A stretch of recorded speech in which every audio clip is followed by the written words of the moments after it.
Good morning, campers. It's Wednesday, right? Is it Wednesday or is it Friday? It is Wednesday. It's It Wednesday. is indeed Wednesday. Is it still Wednesday in Canada, Script Doctor? Yes. I don't remember if they're like Australia, but upside down. Uh-huh. Australia. Script Doctor's as late as I am. In other words, Tom just woke up. Oh, okay. Sort of, kind of. That makes sense. How's it going? Greetings, everybody. We got Script Doctor here. We got Culture Casino here. We got the Boss Man here. We got about 100 of you watching. Hit that like, hit that share. Let everybody know that we're live because Lord knows YouTube don't. I'm looking at it right now, and YouTube doesn't even say you're live yet. I didn't even get an alert for the video this morning. You know what's cool, Tom, is my Gilded. Everybody who's subscribed. Fuck you, Gilded. Everybody who's on my Gilded got a notification the minute I went live. I don't need new social media. All right. I'm just saying. It's going to be obsolete in 2 weeks. That's what always happens. I've been on there over a month. What are you talking about? Ooh. Well, it passed the first month test. That's something. That's right. To me, it was more complicated than it had to be. I'm sorry. I am a little confused because the weather is kind of nice. Where'd that go? I just saw it here. Glade ribbon. A little bit, but it's cooler today, actually. The weather's been extraordinary across the United States recently. I think I've noticed. It's amazing. That's what they tell me. It is Wow, almost summer. I can't believe it's that slow of a news day. We got the weather as our opener. That's great. No, actually, it's a very big news day. There's a lot of crap happening. Aside from all the Star Wars stuff that was dropped yesterday. On Andre's laps for him to complain about. We had the Conan video drop this morning.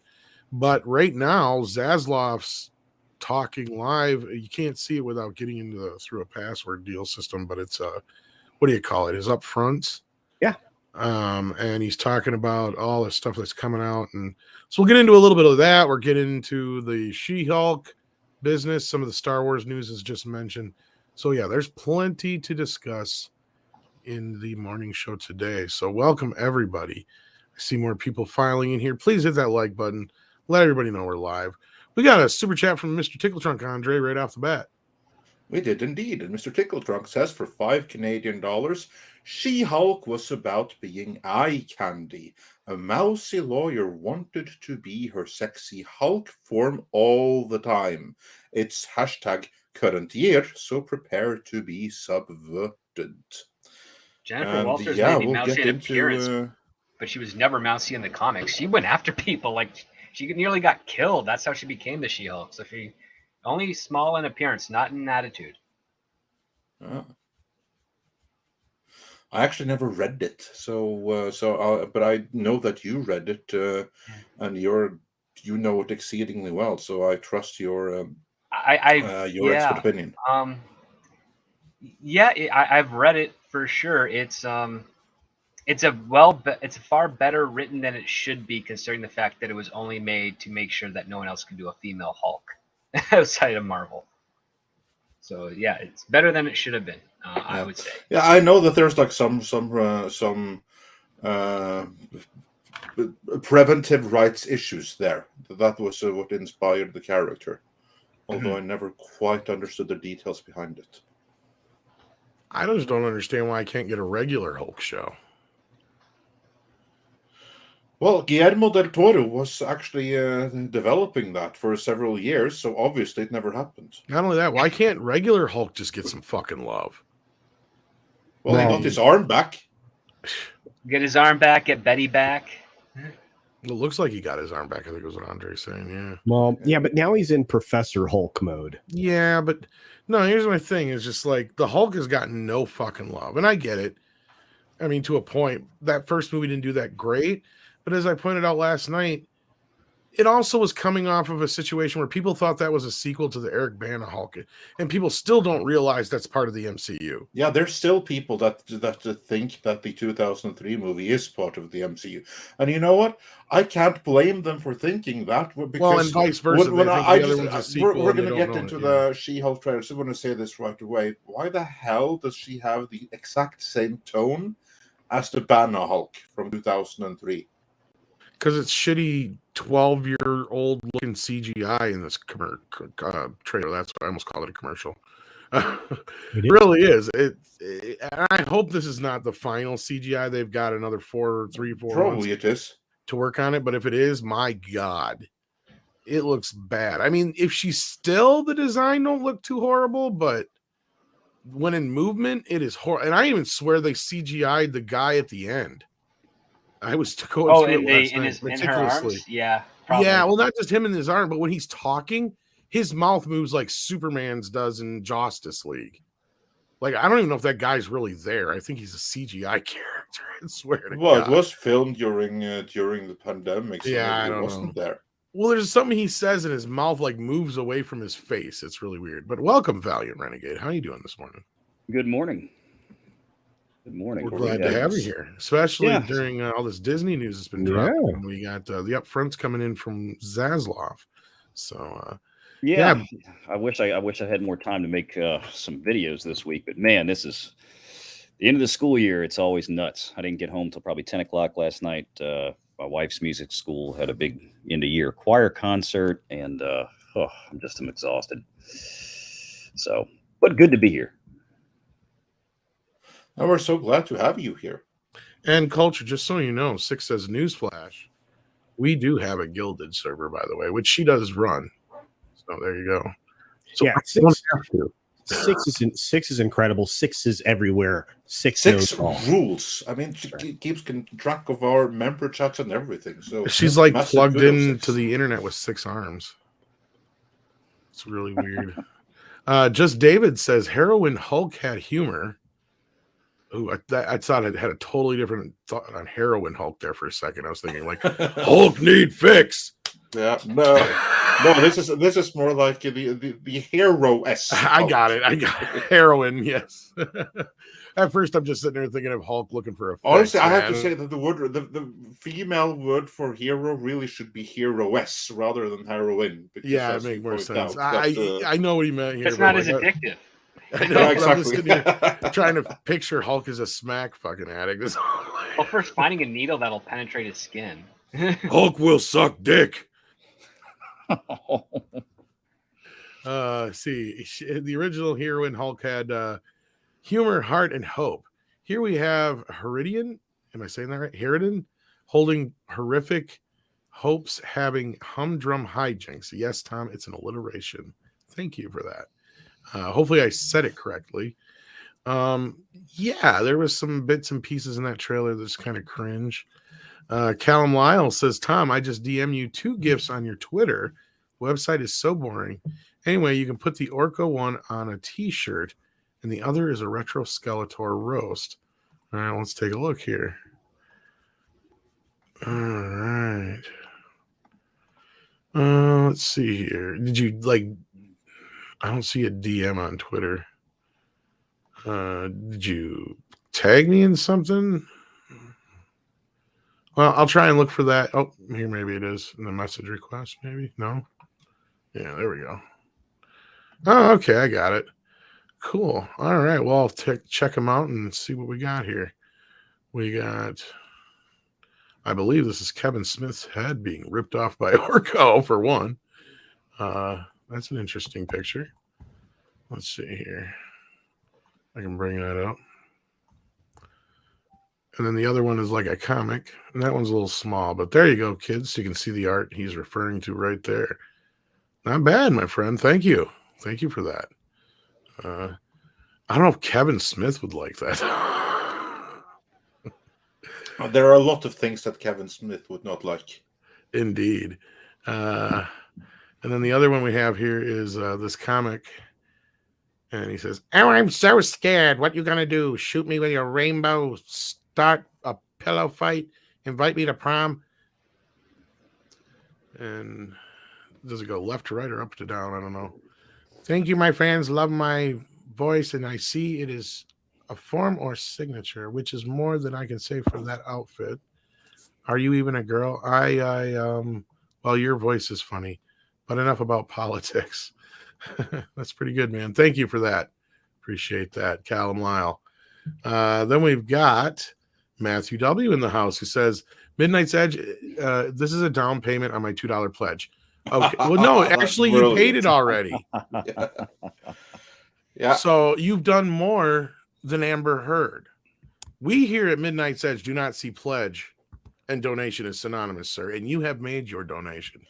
Neither does anyone else. I just have to say, I mean, I almost wanted to make That a was video hilarious. about it, about like how like Johnny Depp's lawyer or Pirate Guy's Pirate Guy, because she's still protected. Pirate Guy's lawyer, she really missed. She messed up one thing when Amber said that. No. Pledging and donating is the same thing. It's like when you buy a house, you don't pay the whole thing right away. You pay. Actually, no. When you buy a house, you do pay the whole house right away. That's why you get a mortgage, so that you can pay the house right away, and then you repay the mortgage to whoever. The bank buys the house, and then you pay the whatever. bank. But no, you did pay the house in one installment, which is something she obviously never did. My only question on that whole thing was, can I use that defense in tax court? Please. I can tell the IRS that, hey, no, I pledged to pay. I'm going to use it at Walmart taxes. later. It's the same thing, maybe right? I can try that to you didn't actually pay it. Well, no, I said I'd pledge that I would. Yeah, it's the same thing. I'm going to use it at Walmart later, so I'm going to try using that to the Norwegian authorities. It was like after Biden freaking ratted on me, like, hey, can I pledge to do this for later? Like, I pledge to pay you at some point in the near future, eventually. Oh Lord, she is just. I love how she keeps trying to bring it to the internet. Did you notice that? And then I loved how Johnny's lawyer's like, let's talk a little bit about the internet and what you're complaining about there, because she's trying to talk about people like Tug and so on. She's trying to drag those people into this, claiming that they're some kind of orchestrated campaign for Johnny Depp. I would seriously love it if they were the Postnet to show up and like actually share their observations. That would be so funny. If who would? No, Tug and everyone. Oh yeah, that'd be great. But they have no reason Speak to some be truth. There. But she's trying to drag them into the mud too. Basically, is what she's trying to do. But yeah, Matthew corrected himself. He was actually supposed to say 2 billion. Now that makes a big difference. We'll wait for that 2 billion. Yeah. So.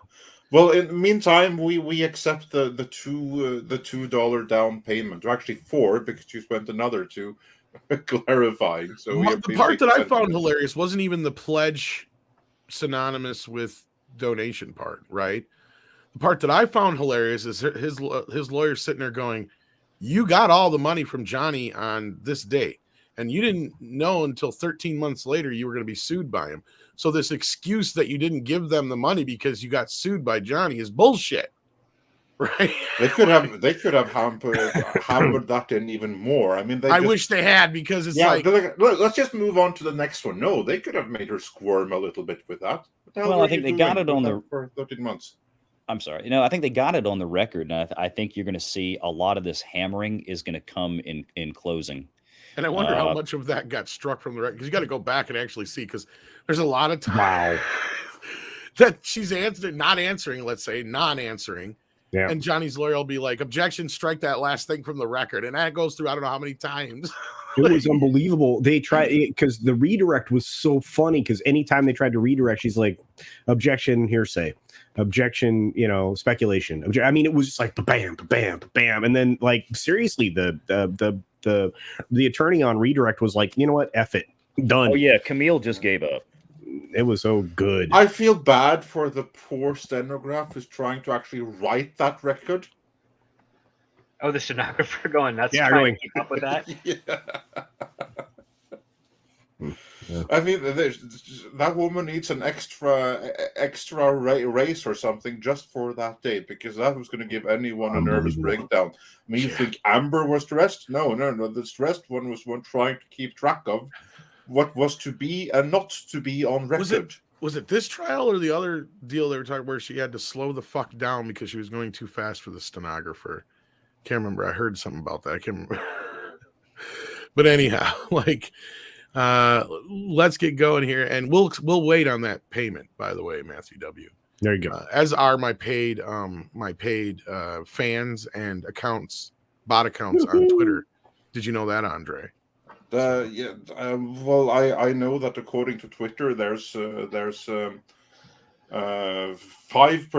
are bots. No, yesterday. Actually, I wasn't finished. That was according to Twitter themselves. Yeah. Yeah, and if you believe that, I got no, another it has one nothing for you. to do with that. I'm talking about the asshat who's been stalking me for the last 3 days. First calls me a racist, then tries to use my own argument against me, and he's been calling everybody and anybody who's pushing against him a bought and paid for bot, and he's claiming that Elon is going to come and get me. Like, this guy is off his fucking rocker. It's hilarious. Wow. Well, yeah, fun fact, there's way more than 5%, and a lot of the bots have been there since 2009. So good luck trying to find them as not bots anymore these days. So then, yeah, this guy just wouldn't quit. Luca Rock says She-Hulk would kill her boyfriend with snoo. Now, I don't know if you removed this or if Google did. I'm thinking Google did, because it's on our end still, but on your guys' end out there, it got removed. So yeah, and he did have a wicked crush on me. Yeah, he knew a lot about me. You know what, Tom? You make friends really easily. He knew everything about me. Ooh. Not really. He didn't know a goddamn thing about me. Anyway, yeah, I saw that scene, and then Az posted that scene from the porno parody. What's funny is that porno parody's already been out for a while, so that means somebody probably saw that porn parody and put that scene. You know what I was thinking? No, that thing is from the where she was dating a guy named Whitefoot, who is a Native American, and she held him in his arms like that in the comics, like in early 90s. Okay, well, did you see the porn trailer thing, the porn parody thing? No, why would I? the picture script. No, I have not seen the picture. So what the hell? You don't even know what I'm talking about. You said she's carrying the guy. Yeah. No, she's carrying the guy into her mouth. Oh. What? Yeah. That's in the porn one, not in the She-Hulk. Can't show it on here. in the She-Hulk trailer, though, she's literally carrying. That's my point. Is there's a scene in the trailer that's just like the porn movie, only without the suction. No, because that's also just from the comic. So the porn is doing the comic, and now the series is doing the comic, which also happens to be the porn. Would it not be funny if the porn parody did the comic better than the official deal? That's if Disney actually did that, they might actually be able to break 1 billion watch minutes on the Nielsen ratings for once. I'll get I'll get not some kid on that, Max Mercer, right away. Sounds like a plan. Suction, yes, suction. Yeah. No, as I was watching that trailer, just on that note, I just want to think, because I was like thinking, my God, looking at what She-Hulk looks like here, they missed such an opportunity by not doing She-Hulk in 1995 and having Julie Strain play her. Like, we just played Julie Strain, painted Julie Strain green, and you're good to go. Yeah.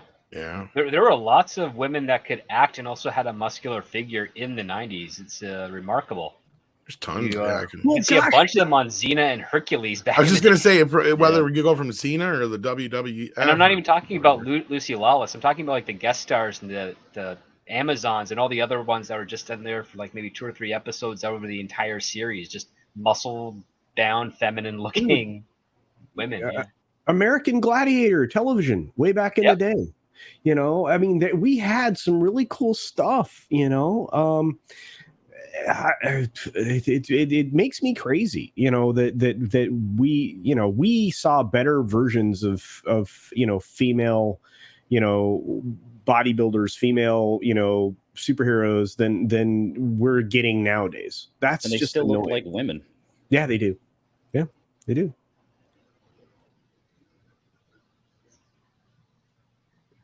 But is She-Hulk on TikTok? She will be. Give it time. We know crazy person is on TikTok. We know she's on that swipe left, right dating site thing. What's it called? Tinder. Oh, Tinder. Tinder. Yeah. I think. Yeah. Let me tell you. I mean, it's again. They continue to market to kids on Disney Plus, and yet they are putting adult content and all this other stuff in front of kids at the same time. And it's this is a problem. This Marvel show is not a good show. Well, the thing is that I don't recognize what take on her they're doing, because if they were going to do the John Byrne one, She-Hulk has an assistant named Wheezy, who used to be the blonde Phantom, like back in the 50s or 40s, and she was able to help She-Hulk break the fourth wall, and there was a lot of fun dynamic with that there as she was starting her own practice. And the rumor had it way before the pandemic hit that that's what they were going to do. And then this trailer comes out and you're like, oh no, this is basically a Sex in the City without the sex of She-Hulk. Pretty much. And why is Bruce Banner compelling her to be a hero? Like, that's not what they do. The only well, Wheezy hopefully there's something there that we haven't seen yet, that maybe she got cancer or something like that, something that meant that she had to have that treatment in order to save her life, and then since she got it, she might as well be a hero. She knows the legal side of it anyway. So I hope she that got there's a blood something there that transfusion we haven't seen. She got blood transfusion from Bruce Banner when he's in his normal form, and then she just kind of hulks out with a slightly weaker version of the Hulk. But in the trailer, they did show a car accident, which I'm guessing is probably she has to have a transfusion. Yeah, how she got her transfusion in the first place. So we'll see how close it gets. I'm not a fan. I'm not a fan of these redundant characters. We've talked about this before. I don't like the them bats and the she thises and the 20 Robins and all this other shit. But I know She-Hulk's a popular character, so I'll give it a shot. But that's just because I'm that much of a Hulk fan. Like, Hulk is up there in my top 3. Right, as far as superheroes go. And that's why I'm pissy that he's never gotten any proper respect in the MCU. And that's one of the reasons why I love Ragnarok so much, because I get the most Hulk. But at this point, I was glad to see him in there. But at the same time, I'm just like, yeah, this is just another bait and switch like we've gotten out of all the other MCU shows. Even though at least this time they're not even going to waste their time calling it Hulk and replacing him with She-Hulk. They're just flat out calling it She-Hulk instead. So, well, at least they're being honest this time. Yeah, I'll give them that, but I wasn't happy with the Attorney at Law subtitle, because part of me thinks that those people in the writer's room brought that up after watching Harvey Birdman, Attorney at Law, and thought, oh, it's the same thing. I'm like, no, you're missing the entire point of why that was funny for Hanna-Barbera characters. I'm a little bit worried about this writer's room. We know some of the people in it, some crazy ideologues and activists. And that has definitely that one. Schwartz. Schwartz is one. The showrunner, not so much that I've seen on social media, but maybe she deleted her tweets or anything of that nature. My hope is that Schwartz is someone that really didn't do anything. Because this is something that I know positively happens, right? For many series, even video games and stuff, they're like, okay, here we have the real people who are doing it, but you guys, you're not marketable enough. So we just need to hire in someone else who can be the face of writers and stuff, but they're not really doing anything. So you other people are doing it, but we just need like the face of someone. What? And I hope that was the case with Schwartz. Yeah, Dana Schwartz is one of the worst possible writers she could have brought in for this. And she begged to get the job, to be pulled into the room. I mean, via what, Instagram book face thing, whatever. Yeah, well, speaking of Instagram, Callum Lyle says, but if I tag you in Motu stuff too much, just say and I'll stop. I mostly hang out on Instagram. Oh, no, feel free to tag me in all the Motu stuff you want, man. No problem. I don't mind that. I barely know how to use Twitter anyway, so. Mr. Tickle Trunk says, She-Hulk will be friends with bad Shrek snoo CGI. Oh, well, we saw the Abomination looking like an Abomination. How is it we're almost 20 years removed from the Abomination in the Incredible Hulk, and the one in the Incredible Hulk looks better than the one we got now? Well, somebody I disagree with that, because he looks more comic accurate, but the CGI is fucking horrid. I'm sorry. It looks bad. Every bit of CGI in this trailer looked horrible. Doesn't it look like like an animated character put in a real like thing? Yes, like Roger Rabbit. Yeah, very much like that. That's how it appeared to me. I was like, wait a minute. That's what I'm talking about. Yeah, I like the design a little bit better, Andre, if that's what you mean. But like, as far as looking real, it looked more realistic in the Incredible Hulk movie. Yeah. Yeah, a lot of this stuff reeks of the problems Disney has that are across the board. And again, it comes down to, what I said in the 6-Minute Daily today. I think that Disney now doesn't make good television or good film. They just make content. That's now all they're down to boilerplate content, and that's it. It is 100% superficial, and you don't have a lot of studios that are veering away from that. The ones that don't have streaming services, those are the ones that are still making actual material and not content. Well, I see a lot of people agree with me about the CGI. Is that why CGI was trending last night? I didn't even look. I didn't even think of that. I think it's because of She-Hulk herself, which I think is very much so down to the weird hue of green that they chose, which to me looks a lot like Ang Lee's green. Except the actress is very good. I mean, in my opinion, could be. Tatiana is a really good actress. Yeah, too good for this show if this is going to be written by these people.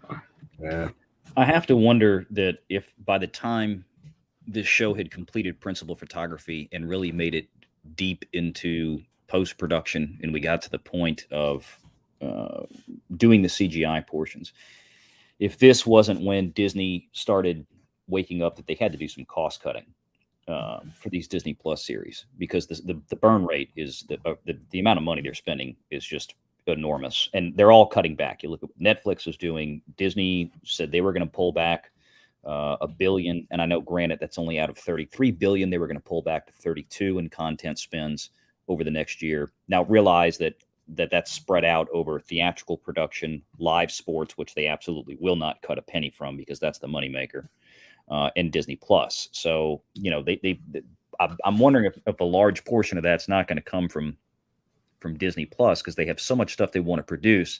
If they can peel back on some of instead of spending $25 or $50 million on doing post-production CGI work on a show like this, which may or may not be a huge hit, let's reel it back a little bit. I have to wonder, because I agree with you guys. I saw the trailer and I was like, wow, this looks like crap. I don't agree with Boba Fett here, though. I have seen zero proof that Brie Larson has ever been a great actress. I watched The Room. That little kid acts circles around her.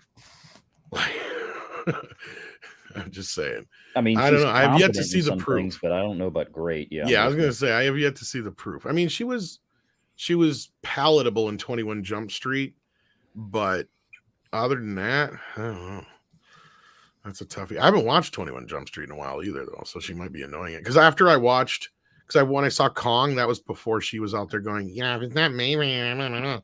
So then I didn't really notice her in the movie. I didn't give a fuck. She was just a random blonde person in the movie. But then after knowing who she is and watching that movie again, she came off very grating.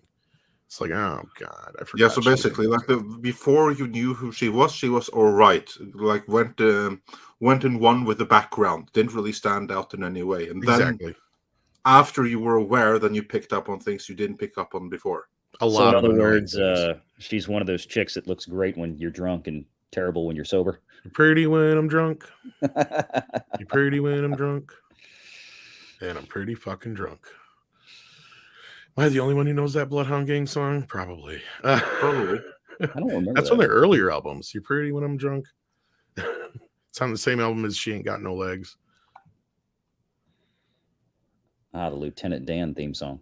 The red lens is here, and he's got some red lenses, you see. So it's not just a clever title. Love your content, guys. Keep it up, and hashtag free Jack Sparrow. I got jaded. I got jaded. Guess what's inside? A bunch of cocaine. I love that yesterday when they're like, so you have a lot of pictures of cocaine and Johnny Depp sleeping, but what you don't have are any pictures of Johnny Depp near cocaine or using cocaine. Yeah, she really doesn't have a lot of pictures of actually anything. Nothing. It's always stuff. It's always that's what's so telling, and everybody else is lying, right? Well, this person said this. Yeah, I don't know about that. And basically everybody else is lying, and all. It's like, God damn it. Do you have one thing that you can actually prove? And I really have a hard time believing Johnny Depp is using a tampon applicator to snort coke. That's a woman thing to do. I'm so sorry. Ain't no guy gonna do that. No fucking way. I don't know, man. If you use bills, you have a higher chance of getting AIDS or liver cancer from that. If you use bills, like my comedic friend Mike McDonald, that's how he lost his liver and had to get it replaced. And then he sadly passed away after a couple of years on the. Did you say bills or pills? No, bills, like dollar bills. Oh yeah, that I know. But most of the time, people just use straws or they have their own.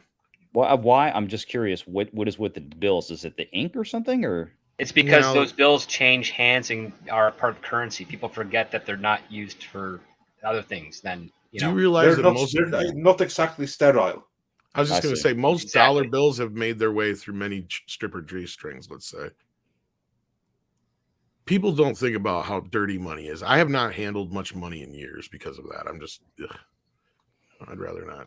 When everything runs on credit anymore, credit card, you got to have a debit card for everything anyway. Dash Attack says, but the stripper was very upset when I slid that down her. She didn't like that. I got kicked out for that. So evidently strippers don't take credit cards, at least not that way. I thought you just swiped it between the butt cheeks. Yeah, she didn't like that. Okay.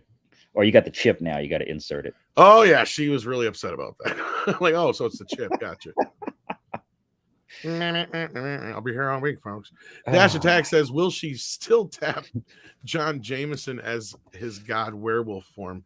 It's canon, and she dated Man-Wolf, but no fun allowed at Disney. That script, I revert to you on this one. That's got to be after John Byrne's completion of She-Hulk. So that has to be post 1996, which I consider doesn't count with She-Hulk's stuff because those issues are pretty terrible. I perused some of them.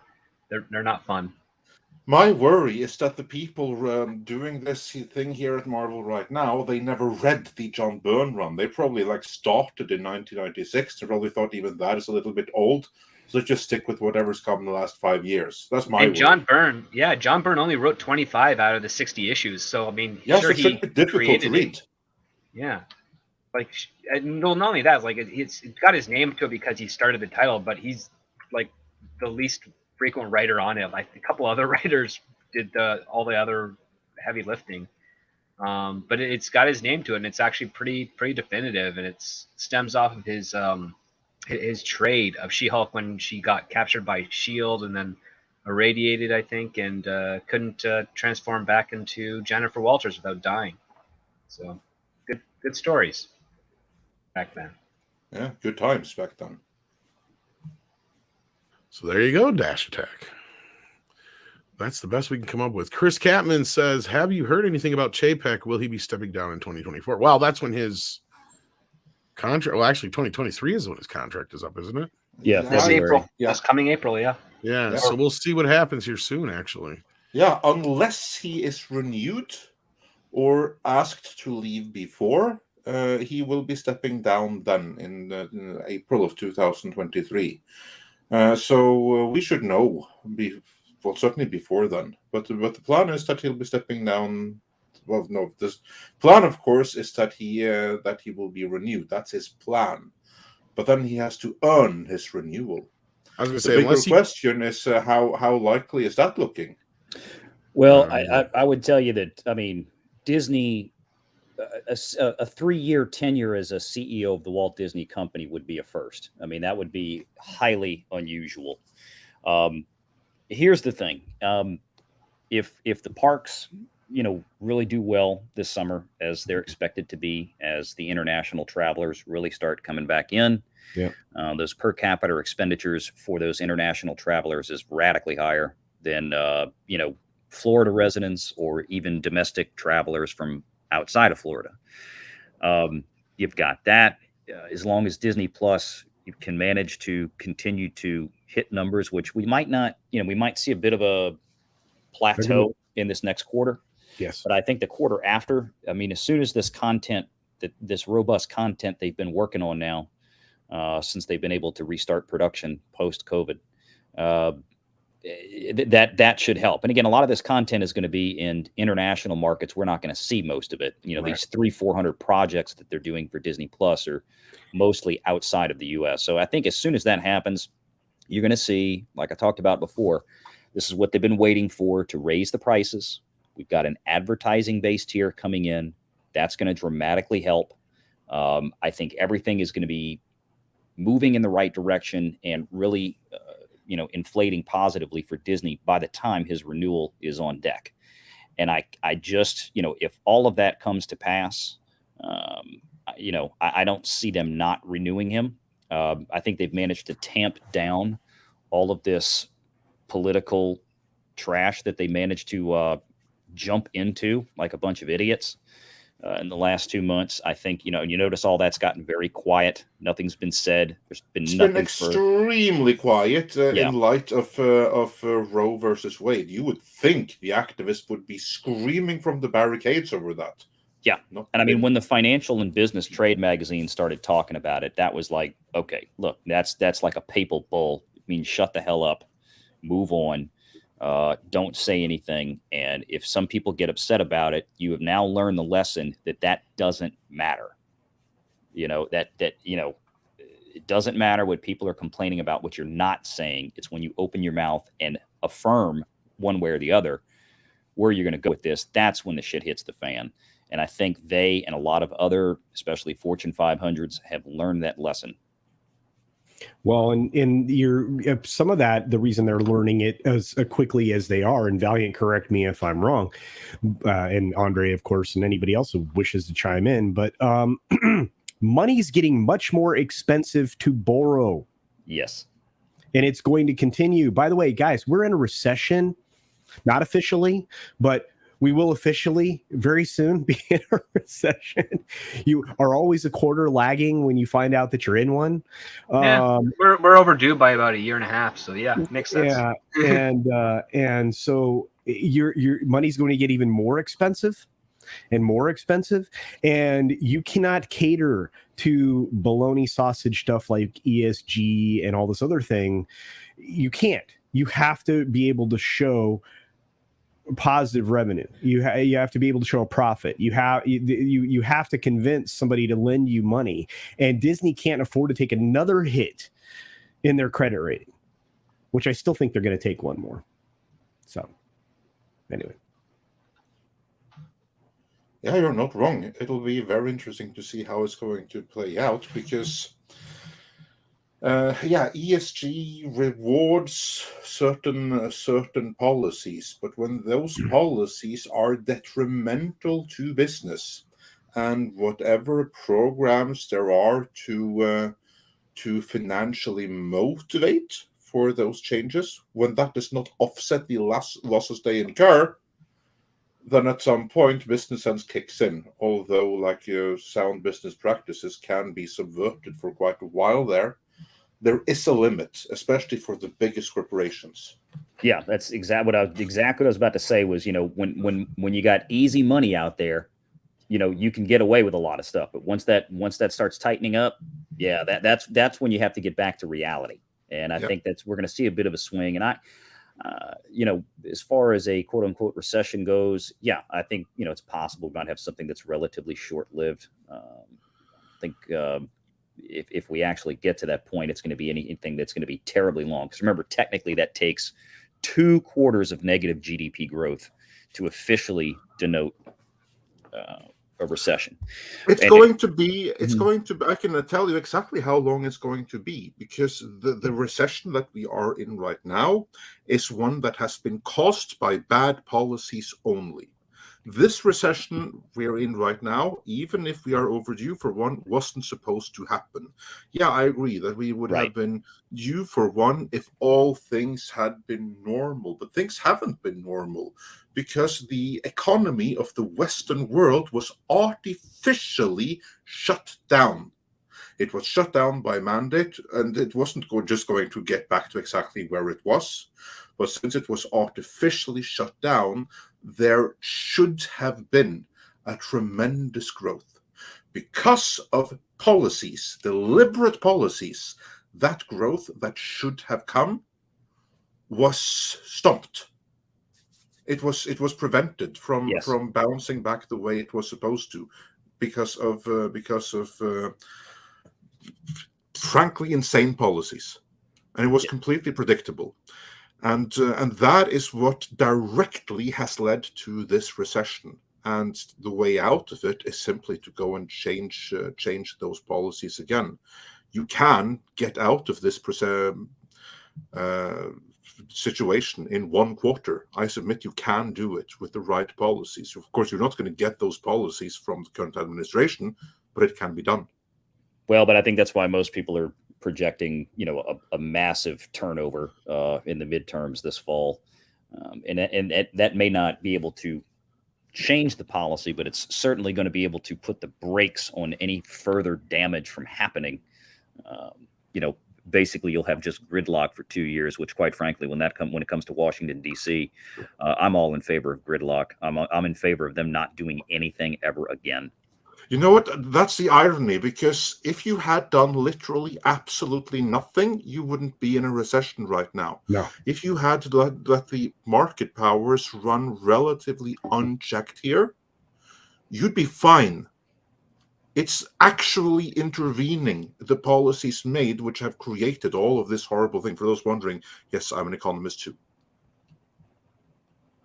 I'm actually a financial analyst by trade. So yeah, and it's so frustrating to look at adults, pundits in the financial papers that should be screaming at what's being done, and they all go along with it. Yeah. Yep. And it's infuriating. And when you look at, outright, political moves being made by people in positions who are not serving the American public, it gets very upsetting. Or the public anywhere. Yeah, Yellen, etc. There's a handful of them right now that are in positions they really have no business being in, that are just absolutely destroying world economic growth. Yeah. So, or at least Western. That's why I emphasize Western world, because the ones who are being screwed here are the Western world. I mean, there are some economies out there that are doing better than they ever have before. So it's not universal worldwide. It's the West specifically. We have to stop listening to these globalist ideologues who are essentially trying to destroy everything that the West has created over the last 150, 200 years. So it is what it is. And they're doing a good job at it. But anyway, moving on. We have a couple of more super chats. So Chris Catman, I think you do believe you got your money's worth there. The Mega Wing Zero says for $5, I pledge $10 billion to Midnight's Edge Movie Studio Funded, because pledging and paying are the same thing apparently. So you're billionaires. Oh, yeah. Thank you. Too bad with the current rates of inflation, being billionaires makes us millionaires 3 years ago. But yeah. Wow. True. And then we have Jeff C., who says, I'm calling it. She-Hulk will be Ghostbusters 2016 all over again, with the writers not following the source material, bad themes, and bad CGI. Well, I hope not, but it remains to be seen, because I think that there's change is coming to Marvel like everywhere else, but this series was written when things were pretty bad. I mean, just look at, for instance, The Batman, which is a movie I'm very happy to see more and more people coming around to. Really wasn't all that. Speaking of, right? It's taken forever. Yeah. Speaking of, did you guys see it yet? The Batman? Yeah. I have not. Culture? I have now watched exactly 10 minutes of the film and turned it off. Okay, so my prediction was wrong then, because my prediction was that you're going to see like the first half hour, going to be like, this ain't so bad. And then you're going to be like, oh, now I see what Andre meant. I didn't get to that far. And again, that's no fault of the films. It was completely based on the people amount of don't time have the patience you do, Andre. Yeah. I mean, I was already itching to walk out about halfway through. I didn't like the way it opened at all. It took too long. This is the problem. Pretentious monologue was pretty, Yeah, and I was like, this is not a superhero film. I should already be invested in this, and I am not. But I'll go back and finish it because I want to see the two different tones. I want to see where the film changes. I get it. It's got its fans, but I'm with Script Doctor. Batman and Robin is still a better representation on film of Batman than this shit. See, that was part of my problem. I just haven't had the desire to watch it. I mean, maybe I'll like it, maybe I won't. I don't know, but the desire has never been there because I'm like, okay, I've seen enough iterations of Batman. I'm kind of Batmaned out. That's just my personal take. I mean, I was like, okay, I'm going to watch something new the other day. I started watching The Offer. I was like, I'd much rather watch this than sit through 3 hours of the Batman. Yeah, it's a bad movie. Yeah, that was my point. I mean, this whole thing was kind of like I went off a detour, but my point was that the Batman, a movie that I know many people enjoy, and that's fair. Although I think you're wrong, and you'll come to realize that eventually, because it was written in a period where it captured the spirit of the time, as in the gaslighting spirit of the time. And my worry is that She-Hulk might be doing something similar, but we've only seen the trailer. Maybe it's going to turn out okay. We haven't seen a lot of it, so Yeah. I'd be very surprised. I'm not as down on it as many others are. I mean, when I saw it, and I'm like, I get like the CGI, but honestly, I think that's more to do with the shade of green, because when you look at Ang-Hulk. Yeah, the design was an issue, but the fact that he was like a big balloon that didn't have any mass, or the physics was all wrong and everything. But the real thing was the color. That was the first thing that the MCU changed when they did their own Hulk movie in 2008, was to change the color, the shade of green. And for some unbelievable reason, they went straight back to Ang Lee's shade of green here, and that. I don't understand why they would do something like that. I don't either. They're trying to make it a more lighter, feminine green. But on the note of the Batman, you might get a kick out of this, Andre. Somebody had posted a poll yesterday of who's going to be the biggest villain in Batman 2. And it had like Scarecrow and Joker and Penguin. No one. God knows who else. And my retweet said the biggest villain will be the box office of the Batman and David Zaslav. That's who. That's true. But yeah, that's pretty accurate. I have a question though, and what is a more feminine color of green? Just not as dark or green, I guess, like a more lighter color, I guess. I don't know, but Valiant's got to leave. So, right. No, wait. I have to leave at 1 o'clock. Pastel was the color I was. Pastel.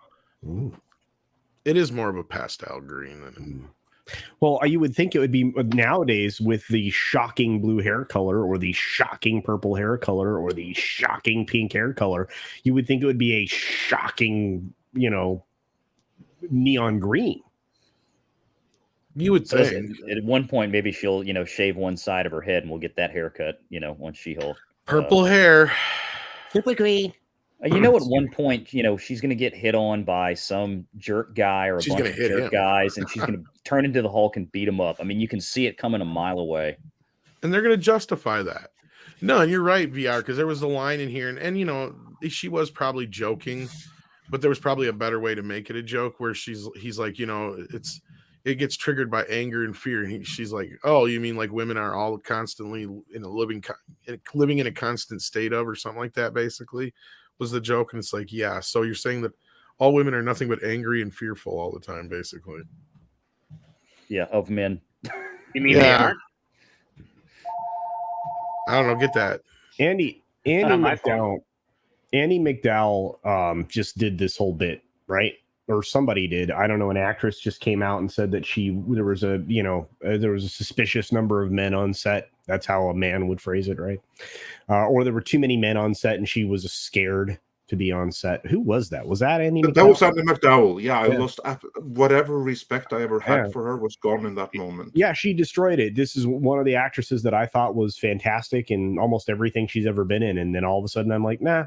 Fuck you. I hate it when that happens, when there's like actors and actresses that I used to really like, and then they go and they give a glimpse into their real personalities, and then I can't watch them again the same again. Like same with Ron Perlman. I mean, that really hurt because I'm such a big fan of Ron Perlman. Don't say fucking gay. Well, that's because he's an idiot. See, this is the problem.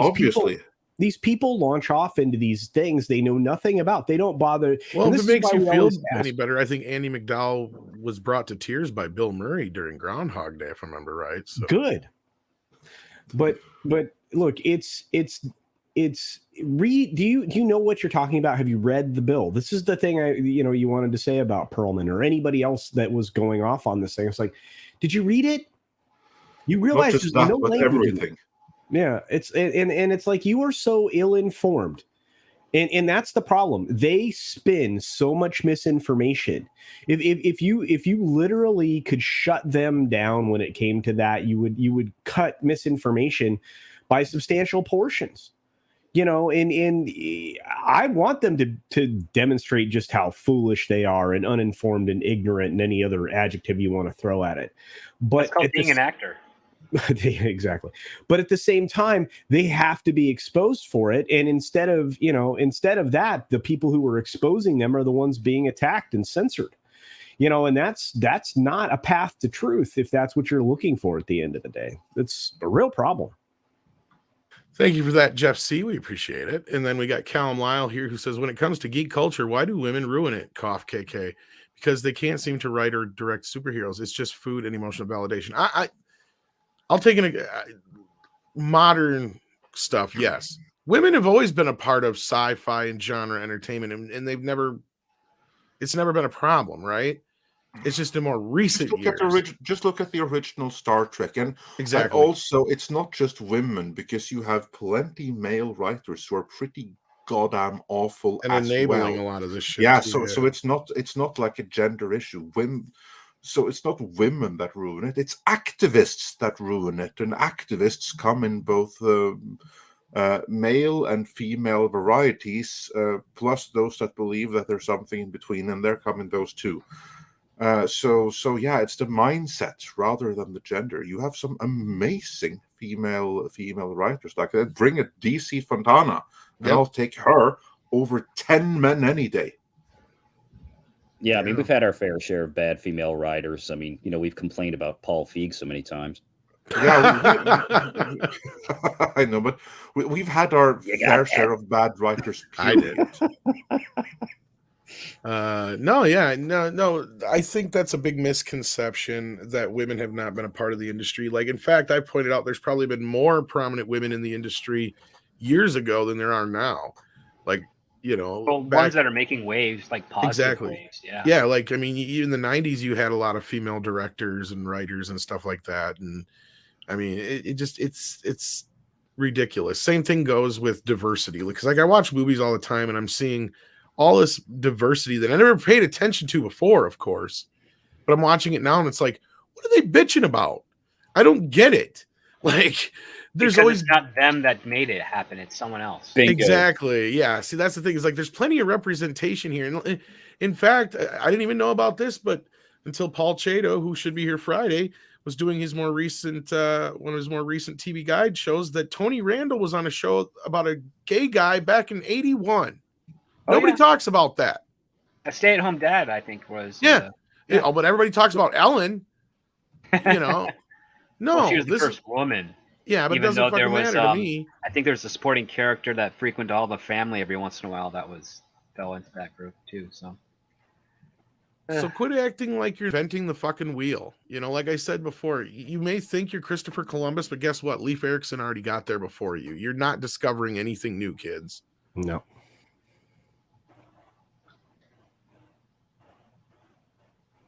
Yeah. Yeah, that's like the issue with, again, activists think they're rediscovering. No, they don't even think that they're rediscovering the wheel. They think they're discovering it for the first time. That's what I just said. They think they're inventing the wheel. They think they're discovering America.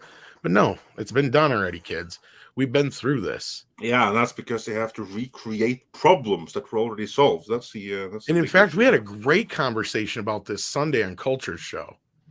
A great conversation. And we got to a point where, I think we hit some really strong points there that I'm not even going to get into because, there was other people involved in the conversation who had more to say about it and eloquent and honest. Yeah. And the end of the involved in the situation too. Exactly. Yeah. So as members of the quote unquote community, we have diversity amongst us. And if you get to the end of this Sunday Culture Review show. The last half an hour of discussion was incredible, and you know, a lot of information passed that normally you wouldn't get to have a good discussion on.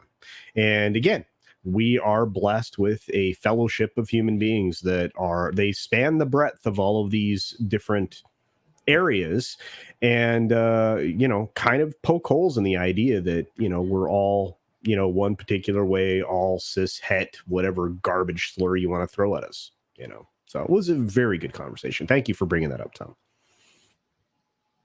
Yeah, and I think the part that I think hit the most home is when we were talking about just how, you know, acceptance has been a thing for a while now, and toleration, and, you know, just how the words have been used against people, and how the words are being used in general, and all that kind of stuff. And we got into discussion about the difference between, you know, what should have been possibly, are people comfortable, as opposed to being this whole pride business. It was a whole, like, it was a really great discussion, and I suggest you guys check it out. So, yeah, Callum, well, thank you for the support. And I understand what you're saying here, and I'm not trying to like say you're wrong or anything like that in your feelings, but there's definitely been a lot of women who have been a big part of geek culture for many, many years, like DC Fontana, and you can't even take away what Lucille Ball contributed to a lot of this stuff too. But there's plenty more that we didn't even get a chance to discuss. But yeah, I always remind people of what's her face too from Laverne and Shirley. I just forgot her name. Jesus. Penny Marshall. Penny Marshall, yeah, and how she was a huge director in the 80s and 90s. Amazing, huge. Always forget about that. Penelope Spheris, and a lot of great ones. But Tennille89 says, at Tom, I also didn't receive my check this week. I'm sorry, it's in the mail, but I could instead be paid with a song. I pledge you a song. I'm thinking turned down for what? Turned down for what? There you go. The only reason I remember that song very well is I just watched 22 Jump Street this weekend, and it's in that thing. Callum Lyle says, read Immortal Hulk, trust me. Ooh, there you go. Have you read that one yet, Andre? I have not. I can't say I have. I know you and I are pretty big Hulk. I have. I know of it. I have heard great things. So. And I know that there's like a really dreadful woke moment in there or two. But my impression is that the run is a pretty decent one. So I look forward to getting into it. But the most stuff I've read from Marvel the last few years is the Conan stuff, which has been pretty good. And yeah, Immortal Hulk, that also looks pretty good. So I'm looking forward to it. I'm looking forward to getting into it when I have the time. Yeah, and you guys are coming up with some other great female creators. Thank you so much. And yeah, thank you for the recommendation, Callum Lyle. Appreciate it. Megawing Zero says the She-Hulk looked like John Byrne with PS2 graphics and bad writing from all the modern comics. I hope I'm wrong. Well, you're probably right. I hope you're wrong too, but what sort of PS2 were you guys getting in the 90s that had awesome graphics? Because PS2 is like huge polygon, triangle stuff. I haven't seen any of that stuff. This is like best Hulk game though is actually for the PS2. Yeah. The Smash one, yeah. The Smash where you're just going around smashing things up. It's amazing. Yeah. And actually, it's kind of a joke. It's kind of a joke script, I think, is the point. It's a bit more hyperbolic than it is a joke. Yeah, but I mean, here we are this many years removed, and it ain't that much better than then. That's the problem. Everything has plateaus, especially on CGI stuff. But yeah. Oh, and no, it is PlayStation 2, isn't it? That Hulk, yeah, it is PlayStation 2. That Hulk Destroy Smash game, it is PlayStation Ultimate PS2. Destruction is what it was called. Yeah, I was thinking the PlayStation 3, but no, it is the PlayStation. No, it's PS2 because it came out. I want to say in between the movies. Yeah, I think so. I think it was. Yes, it came out when I was working with Movie Gallery still. So yeah, because one of the moves from that game actually made it into the 2008 movie, like where he takes like that car and he splits it in two and he smashes it together and uses gloves. That's from that game. Yeah. Let's see here. let me get back to the super chats here, but yes, Smith Self says, wasn't She-Hulk the first character to break the fourth wall before Deadpool took that over? As far as the MCU, probably. As far as characters breaking the fourth wall, that's been a thing forever. Yeah, but Marvel, I think she may have been the, unless you count like some of like the really weird trippy stuff, because there was like some trippy stuff in Marvel always, but of like the mainline things. I was gonna say Stan Lee was always kind of a wink kind of person, to where I'm sure there's things here and there that he always put in, but I don't know. That's a good question. I'm sure somebody in the chat would know the answer to that before I would. Yes, play on, and they didn't play on very long. That end came quite quickly for them. I remember. But yeah, it's a good question, Smith Self. I'm pretty sure it was before Deadpool anyway. SN441 says Sensational She-Hulk issue 40 is great. Check the cover if you can. Well, let's see here. Sensational She-Hulk issue number 40.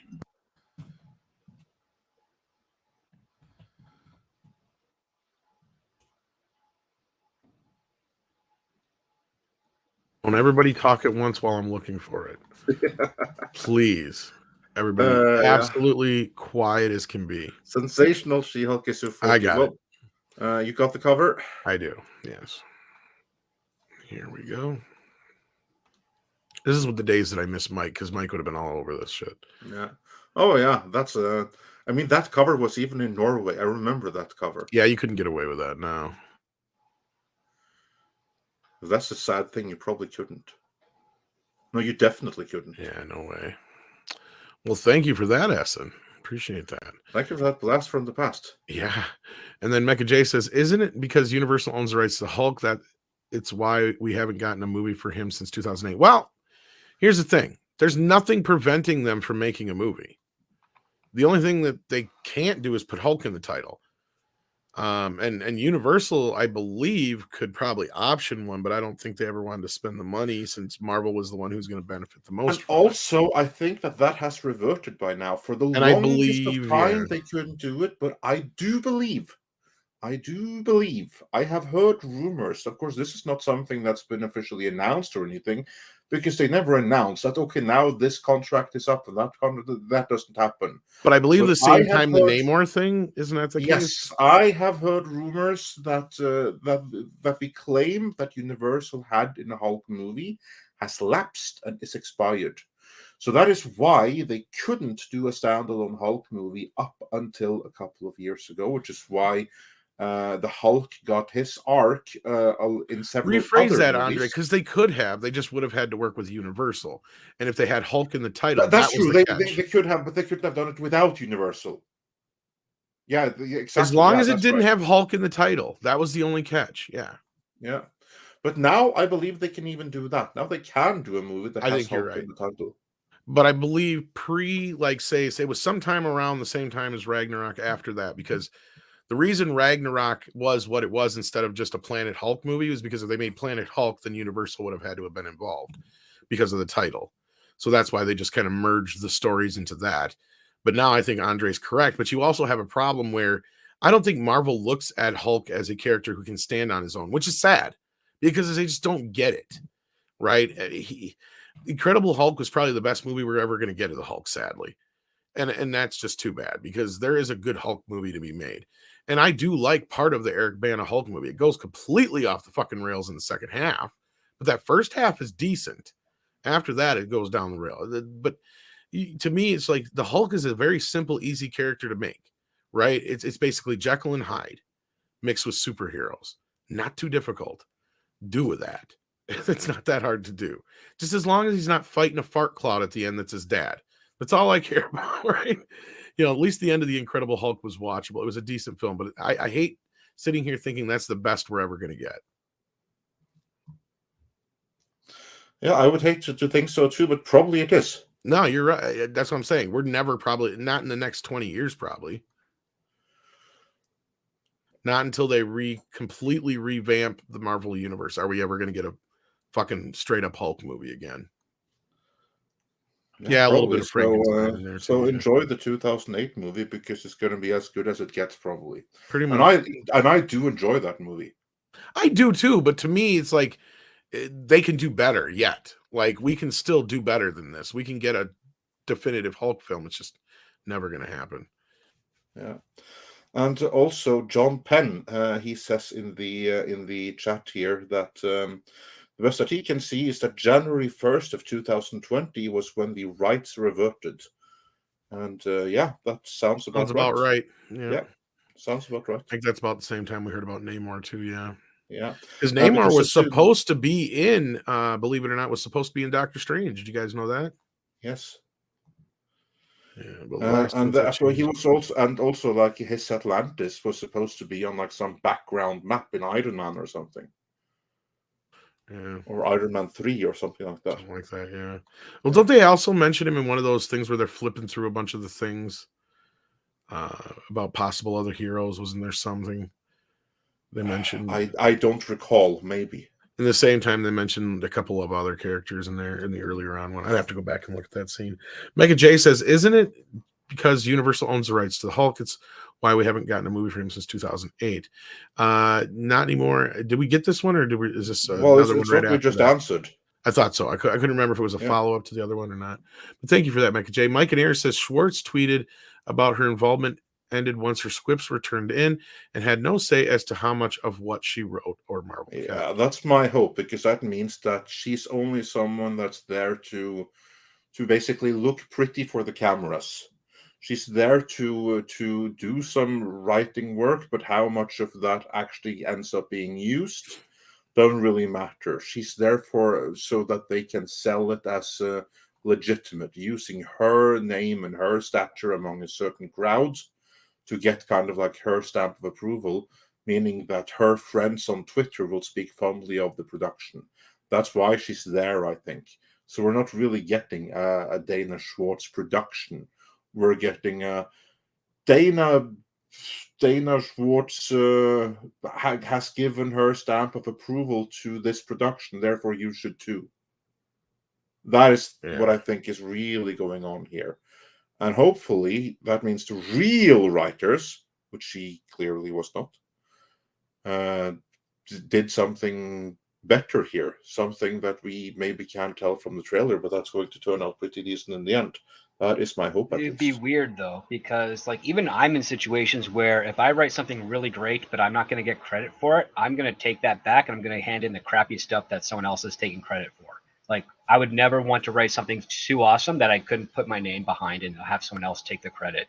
So I don't think that theory would exactly holds. She's probably in the room. She'll probably have accreditation on stuff, but she'll probably also be rewritten by the showrunner, but I don't think there's another background team of competent writers that are helping her career for points. That does not sound very industry at all. Yeah, no, I would misunderstand me wrong. Like, I'm not saying that there's directors like helping her, but that the showrunners brought her in to add some prestige to the project to a certain crowd. She's going to be a writer, but as she said herself, she handed in what she was supposed to hand in, and then she was done. As the showrunners look at what she has done and how much of this can we actually use. Yeah, and on the whole, no. Meanwhile, they get to promote it on Twitter and everything. Look, we have Dana Schwartz. On the Hulk note, I got to agree with Proxy Doug here. I think they confused her for Beth Schwartz, who is a better writer who worked on CW shows. She's not fantastic, but she's better. I think they just got those two confused, and that's how she got the job. I'm 100% serious on that. That could be. But yeah, I don't want a Mark Ruffalo Hulk movie either. I don't think too many people do. That's another reason probably why. I just don't think he could carry it. I don't. I think he absolutely could. I mean, he's a good actor, but I think that they have taken him in the wrong direction. That's the problem. It's too late now. I mean, they could have done that after the first Avengers, maybe after Age of Ultron even, but after then, that's when we got to see a little bit to Mark Ruffalo in his Bruce Banner, because that's when it went off the rails. Because originally, when they first wanted to cast him, here's a fun little story. Marvel wanted to cast him already back in the 2008 movie. It was Universal that wanted Edward Norton. Marvel always wanted Mark Ruffalo, and they wanted him for his ability to channel Bill Bixby. I don't because see they that. wanted to emote the 70s series.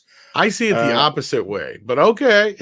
That was the intention. I'm saying that was the intention. I know what you're saying, but to me, Mark Ruffalo, and he comes from Wisconsin.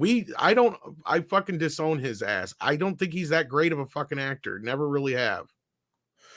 Well, they evidently thought that he was good enough to basically and play Edward Norton tragic, actually looks more like Bill Bixby and shit. I don't know where they get Ruffalo in that equation, but okay. Well, they did anyway, because you saw like that movie was filled with Bill Bixby references. Ruffalo's a little wuss.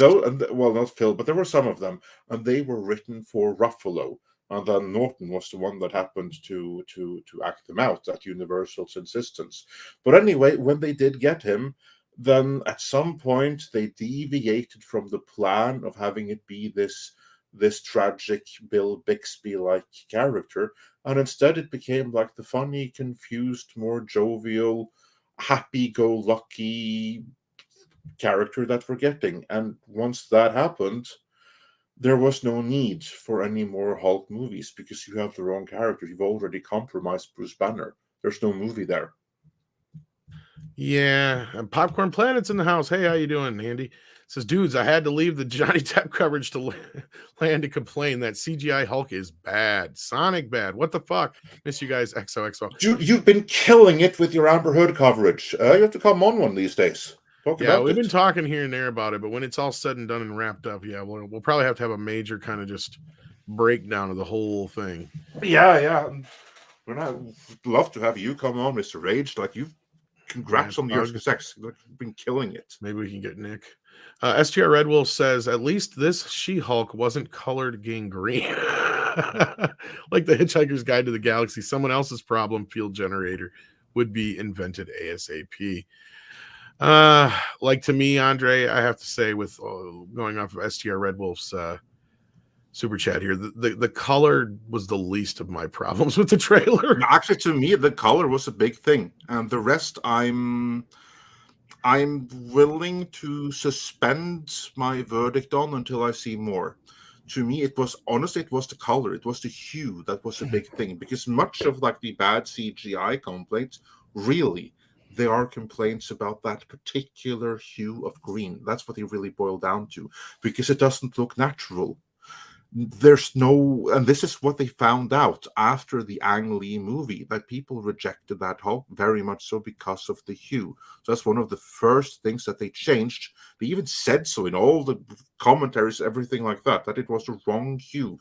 It was a completely unnatural shade of green that would never ever look natural on anyone. And they fixed it for the 2008 movie, and for some weird reason, they've reverted back to the Ang Lee color scheme here, and it completely boggles the mind. I don't know. I really don't know, to be honest with you. But I just can't get it. Did they even fucking watch the Bill Bixby Hulk series? Like, seriously, like, I can't get over that, because you've told that story a couple times, and I believe you, but when I think about it, like, Norton damn near nails Bixby's Hulk in a weird way. Like, because he has that same conviction, he's got the same kind of scrawny look to him, that bug-eyed scientist kind of thing about him. And, I made the point last night, let's face it, in the old TV show, the Hulk was a shitty doctor, but he was a great detective. So, I mean, there's that problem too. So, I don't know. He just has this thing about him. To me, I felt Norton was the better pick. And he felt more like, Bill Bixby-isms in there than I did. I don't get that from Mark. From Mark Ruffalo, all I get is like whiny little pussy boy, basically, out of him. That's all I get. I'm sorry, I can't fuck you, Black Widow. Even if I could, I probably wouldn't. Norton would just be up in that shit. So, just saying. He'd be like, Hulk be damned. I don't care. Chris Catman says, VR, you have been doing great. Great vid, head over and watch. Yeah, VR's been killing it lately too. Thank you. Getting all kinds of great interviews and some great videos over there, and check them out, kids. Yeah, I wish I could make more. Wish I had more time. Don't we all? Trust me. Time is always my biggest enemy. Double Back Again says, Brie Larson is an actress and WZ awful in Captain America. It was awful in Captain. And was yeah. Well, yeah, she's been awful in everything I've seen her in, to be honest with you. Scott Pilgrim. I didn't watch that. No, okay, then you see, you don't have a full... I thought that was an awful movie. I hate it. Just the movie itself did not look appealing to me. Sorry. I mean, I get that for fans of comic books, the Scott Pilgrim movie was amazing, but so I'm sorry for everyone who loves it, but I felt dumber after having seen it. Nah, that's cool. It was very much the star, like that Cena guy or whatever his name is. Cena. He was a big part of the problem. Not John Cena, but like what's his face? Oh, Michael Cera. Yeah, he was Cera, yeah, that guy. Yeah, he was horribly miscast. He's easy to dislike. There's no doubt about it. That's why I was gonna say he was great. Like he belonged in Superbad. Superbad. I mean, him and Jonah Hill together in that were pretty funny. But then, like, everything else I've seen him in, it's just been ugh. Right because roles, doesn't have the good, confidence in his voice to play a leading man in that actually, like, you believe fights for things, because he's the beta male. That's what he is. He's kind of like Dane DeHaan, like in that respect. Like they always try to put him in these other roles he doesn't belong. Dane DeHaan is actually a really he's a better actor. Yeah, he's a good. That he was just so unfortunate with some roles that I think ruined his career. Because I haven't seen him in anything since Valerian, where he was so utterly miscast. He should never have been in. Yes, I agree. But he's such a good actor, and such a shame that he's not in more stuff, because he's really good. Cera is one of those actors, kind of like where you can only have him play one basic role, and that's it. That same character over and over again, like Eddie Deason. You can't really have him do anything else. You have him come in and play that specific role like he did for Superbad, if that's the character you want. Otherwise, you don't bring him in for anything else, because you're just going to ruin whatever it is you're going to try and do. And, Dane DeHaan, same thing. If you plug him into the right roles, he's amazing. But you make him Hobgoblin or fucking Valerian, and it don't fucking work. Nope. Instead, you get heroin addict Goblin. But Dalbin's been a member for 8 months. Thank you so much, Dalbin. And Thorin, how do you say that, Andre? That's a Viking name, it looks like. Let's see here. That's Thorin Valomieka. So that would be Finnish. Okay, it's Finnish. All right, for 5 months at the minute. Anything that ends with Ekka is Finnish. See, we finished? All right, I'll see y'all later. Go ahead, take off. Take off, you hoser. We got another member chat here from AJ1218, who's been a member for 7 months. The JD trial is crazy, but not worth the coverage. We should have had this level of coverage for the I agree, Maxwell trial. I could not agree with you more. Still no arrest. But two completely different animals. But yeah, I get your sentiment here for sure. But no, this JD thing, honestly, I'm glad it's getting the attention it is, because the general audience now knows a lot of what we do here in the sphere, right? Like guys like Yellow Flash, Tug, Nick, Andy, and all those have been covering this stuff for a while. So we know all this stuff because we keep up with them. But now the people in the general public are starting to become aware of this shit. And I'm sure after a lot of them heard some of those tapes in the last few days, yeah, this is her public opinion has gone down the tubes. Yeah, and we've had multiple outlets drop stories recently, in fact, just moments ago in some cases, talking about the giant hit that Disney just took to its public image. Huge. Yeah. And I mean, I bopped around some of the live coverage to see what people are saying in the chats, and even on the bigger outlets like ET and the Law and Law and Crime or whatever, and some of those networks. You watch the chat fly by. There is no support for Amber at all. None. Sorry, I was jumping on the message that was on the screen. No. But yeah, let's get on to this message here. Michael Miller says, why does Chapek not call urgent shareholders meetings and demand a mandate to do what needs to be done to fix the company? Time to go on the offensive. I agree to a bit, Michael Miller. That may have happened without us knowing. I think he's got to make some major moves between now and next year if he plans on keeping his job. Well, there's definitely board meetings. I mean, the board technically, by the way it works, the board would be the one to be able to call a shareholder meeting, not really the CEO. But the current slate that's there outside of Arnold and maybe one other person are kind of in the pockets of the institutional investors. But yeah, so we'll see how that goes. We only got a few more months to go to see if he manages to hold on to his job or not. But we have a guest with us in the background here. Hello, Mr. Signor. How are you? Ooh. Hey, he just sent me. Hey, how's it going? Great to have you back. I just wanted to say out loud because I was super chat, but I think Bill Bixby in a dress would have looked better than that She-Hulk CGI. Bill Bixby now. I was thinking they needed to do this like 20 years ago and have Julie Strain just paint her green. And you said Lou Ferrigno. Lou Ferrigno's alive and kicking, so yes, you're correct. He can still do it. He goes to the cons. I've seen him. He's actually in The Offer, that TV show that's about the Godfather that's on. He was on. I remember from Celebrity Apprentice with Trump too. Yep. He was very grumpy. Was he fighting with Meatloaf or somebody? It was pretty. I don't know. Gary Busey had a fight with Meatloaf though. He gets angry. He could do it. What the hell's with that CGI? I was watching the trailer. It looked like some I don't know, like Sharknado bullshit. I couldn't believe it. I noticed a lot of people are talking about how bad this CGI is in this. It took me out. I was like, I don't hate that actress, but I'm like, just cast somebody who's ripped. Like, have the body double, and I guess if you got to put her face on it, you do it. But like Gina, never mind. Exactly, she would have crushed it. Oh, totally. Both. They could have shrunk her down, which probably would have been a better effect than increasing a woman who's like super small. I don't know. I was not like gonna hate that show. They were like hyping it as like, oh, it's like Ally McBeal with superheroes. And I've heard a lot of the cameos. I'm sure you guys have talked about it. There's gonna be a lot of people popping in and out of that show. It's like a procedural, I'm hearing, right? Like it's a thing. Like I guess that could be kind of fun for fans.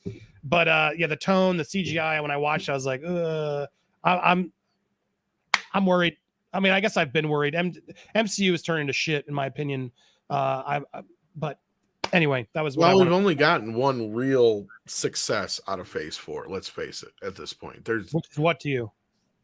Which to me has only been Spider-Man: No Way Home. Oh yeah, okay, we're on the same page. Right. Yeah, so there's been not between all the shows, all the movies we've gotten. They've all been lackluster to piss poor to disasters. Yeah, complete disasters. Yeah. I mean, feasibly, the biggest moment in this show could be if they actually have Charlie Cox, Matt Murdock show up. He's coming back, but I heard it's coming. Am I allowed to spoil things here? Do you guys care? Did you already say it? I personally don't. He's coming back for Secret Wars. Not until Secret Wars? I just know for a fact he's donning the suit, a yellow Daredevil suit in Secret Wars. Fuck, had to be the yellow one. What? The yellow one's awesome. Well, we'll see what they do. I thought I heard. Didn't I tell you that I heard they were doing the yellow suit? Yeah, but I had heard the rumors too, but this is like confirmation that is happening. Exclusive. Nice. I got all of them. Objection, hearsay. I got all the. I got objection hearsay. As a Christmas goose. I got all my Amber Heard things going. Sorry, that's congrats on your coverage. I mean, you've been killing it. It's awesome. I watched your video earlier today about Amber's reactions after the disaster of yesterday as she was leaving. That was great observations in there. Oh, when she left before she was even supposed to. Yeah, when she left out in anger and like the security had to come and I didn't do something.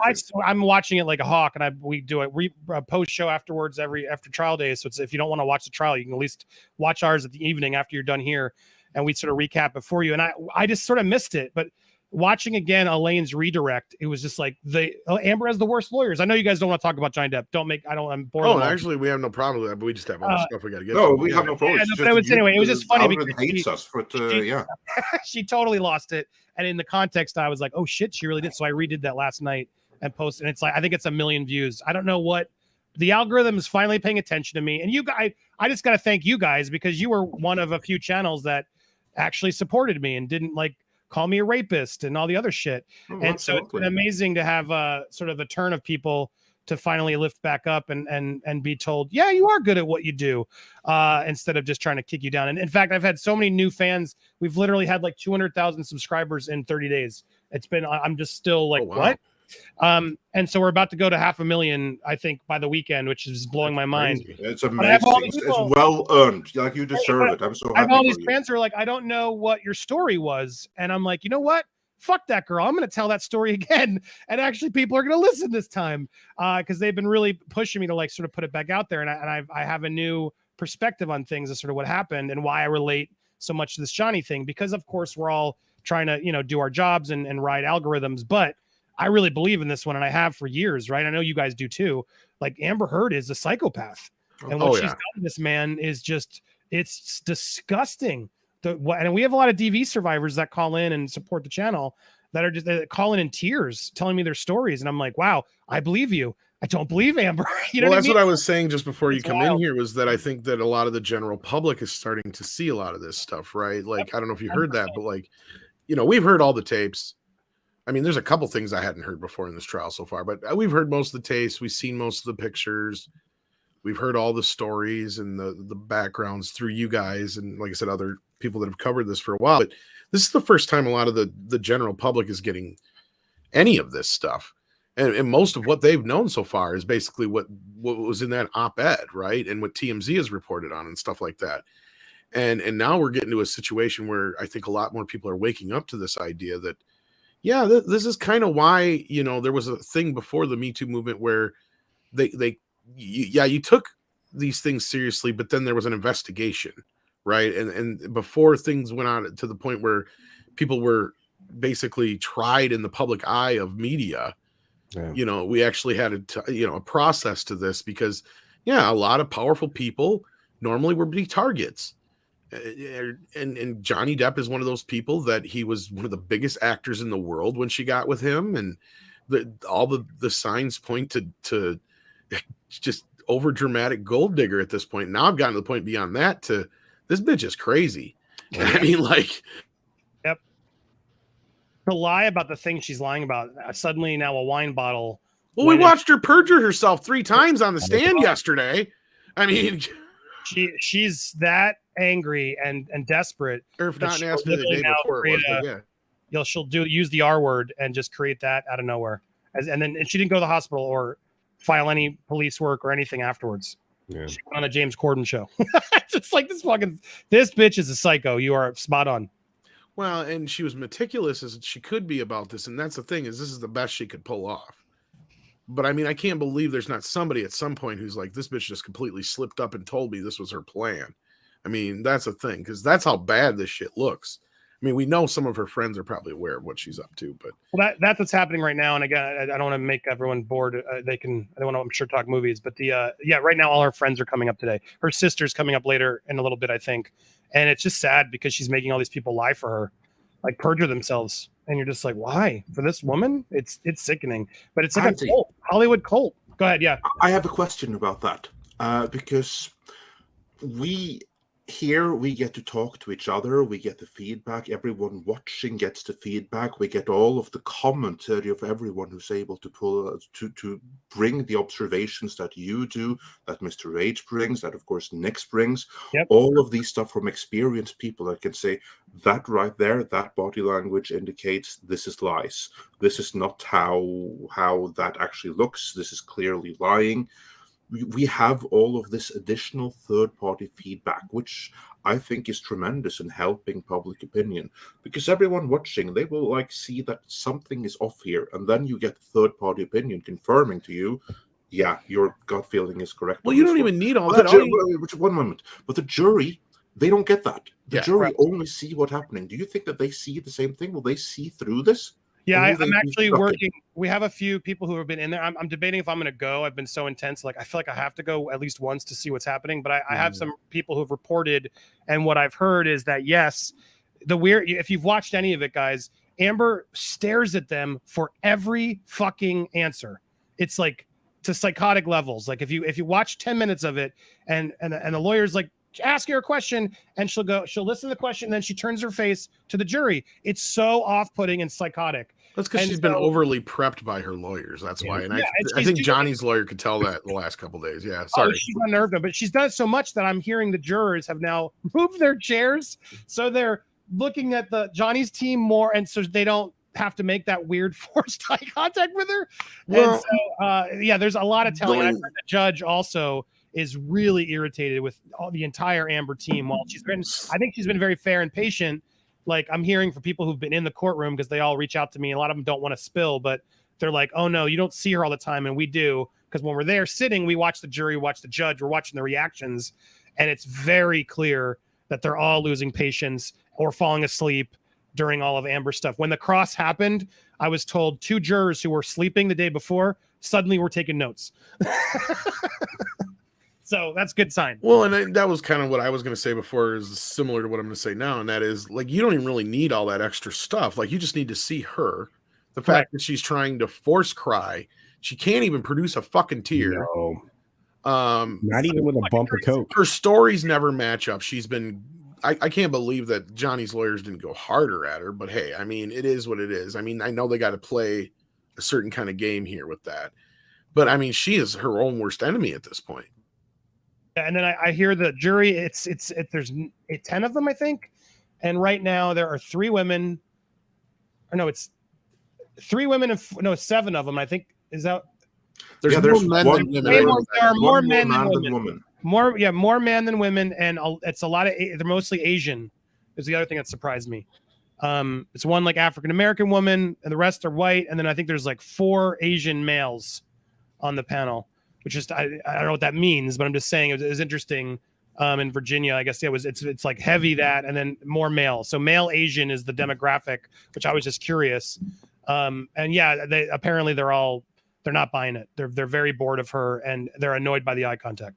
Yeah. Wow, and I mean, hopefully that's a good sign. But I mean, yeah, I haven't been able to catch up with all of it yet, but I can't wait to. It's been interesting in the least. Andy, do you think that during the examination of Depp's former agent, that's the point at which they made their case for it having financial impact on Johnny's life when he said that it was like $22.5 million worth of loss?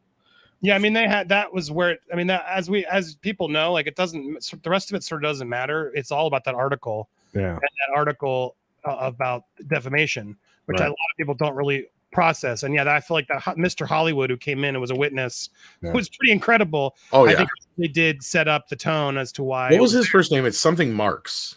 Yeah, but he was. I mean, his resume. I never remember his first name. Yeah. He was like, I got Robin Williams to be the genie. He's like, I was in the room the day they made the deal for Star Wars. Yeah, it was like, oh, well, I was like, damn, this guy's this guy's got pedigree and then some. So you're like, no, he did. He blew it out the fucking water. And I loved how her lawyer's just like, well, they didn't specifically say it was because of this op-ed. It's like, yeah, but everybody fucking knew.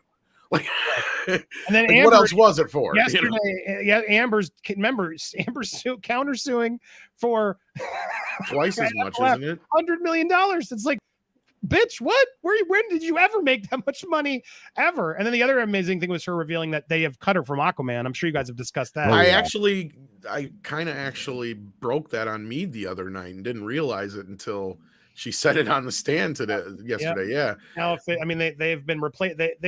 We knew from leaked emails that they actually didn't fire her because of the complaints, which is good to know. That's not why they fired her.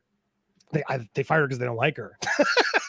Well, I got to go and tape this, but no problem, man. It's fun. Thank you for sneaking me in. Sorry to take care, brother. We'll talk soon. We'll have you on for a full appearance later on. And again, please keep doing the great work you're doing. Thank you, guys.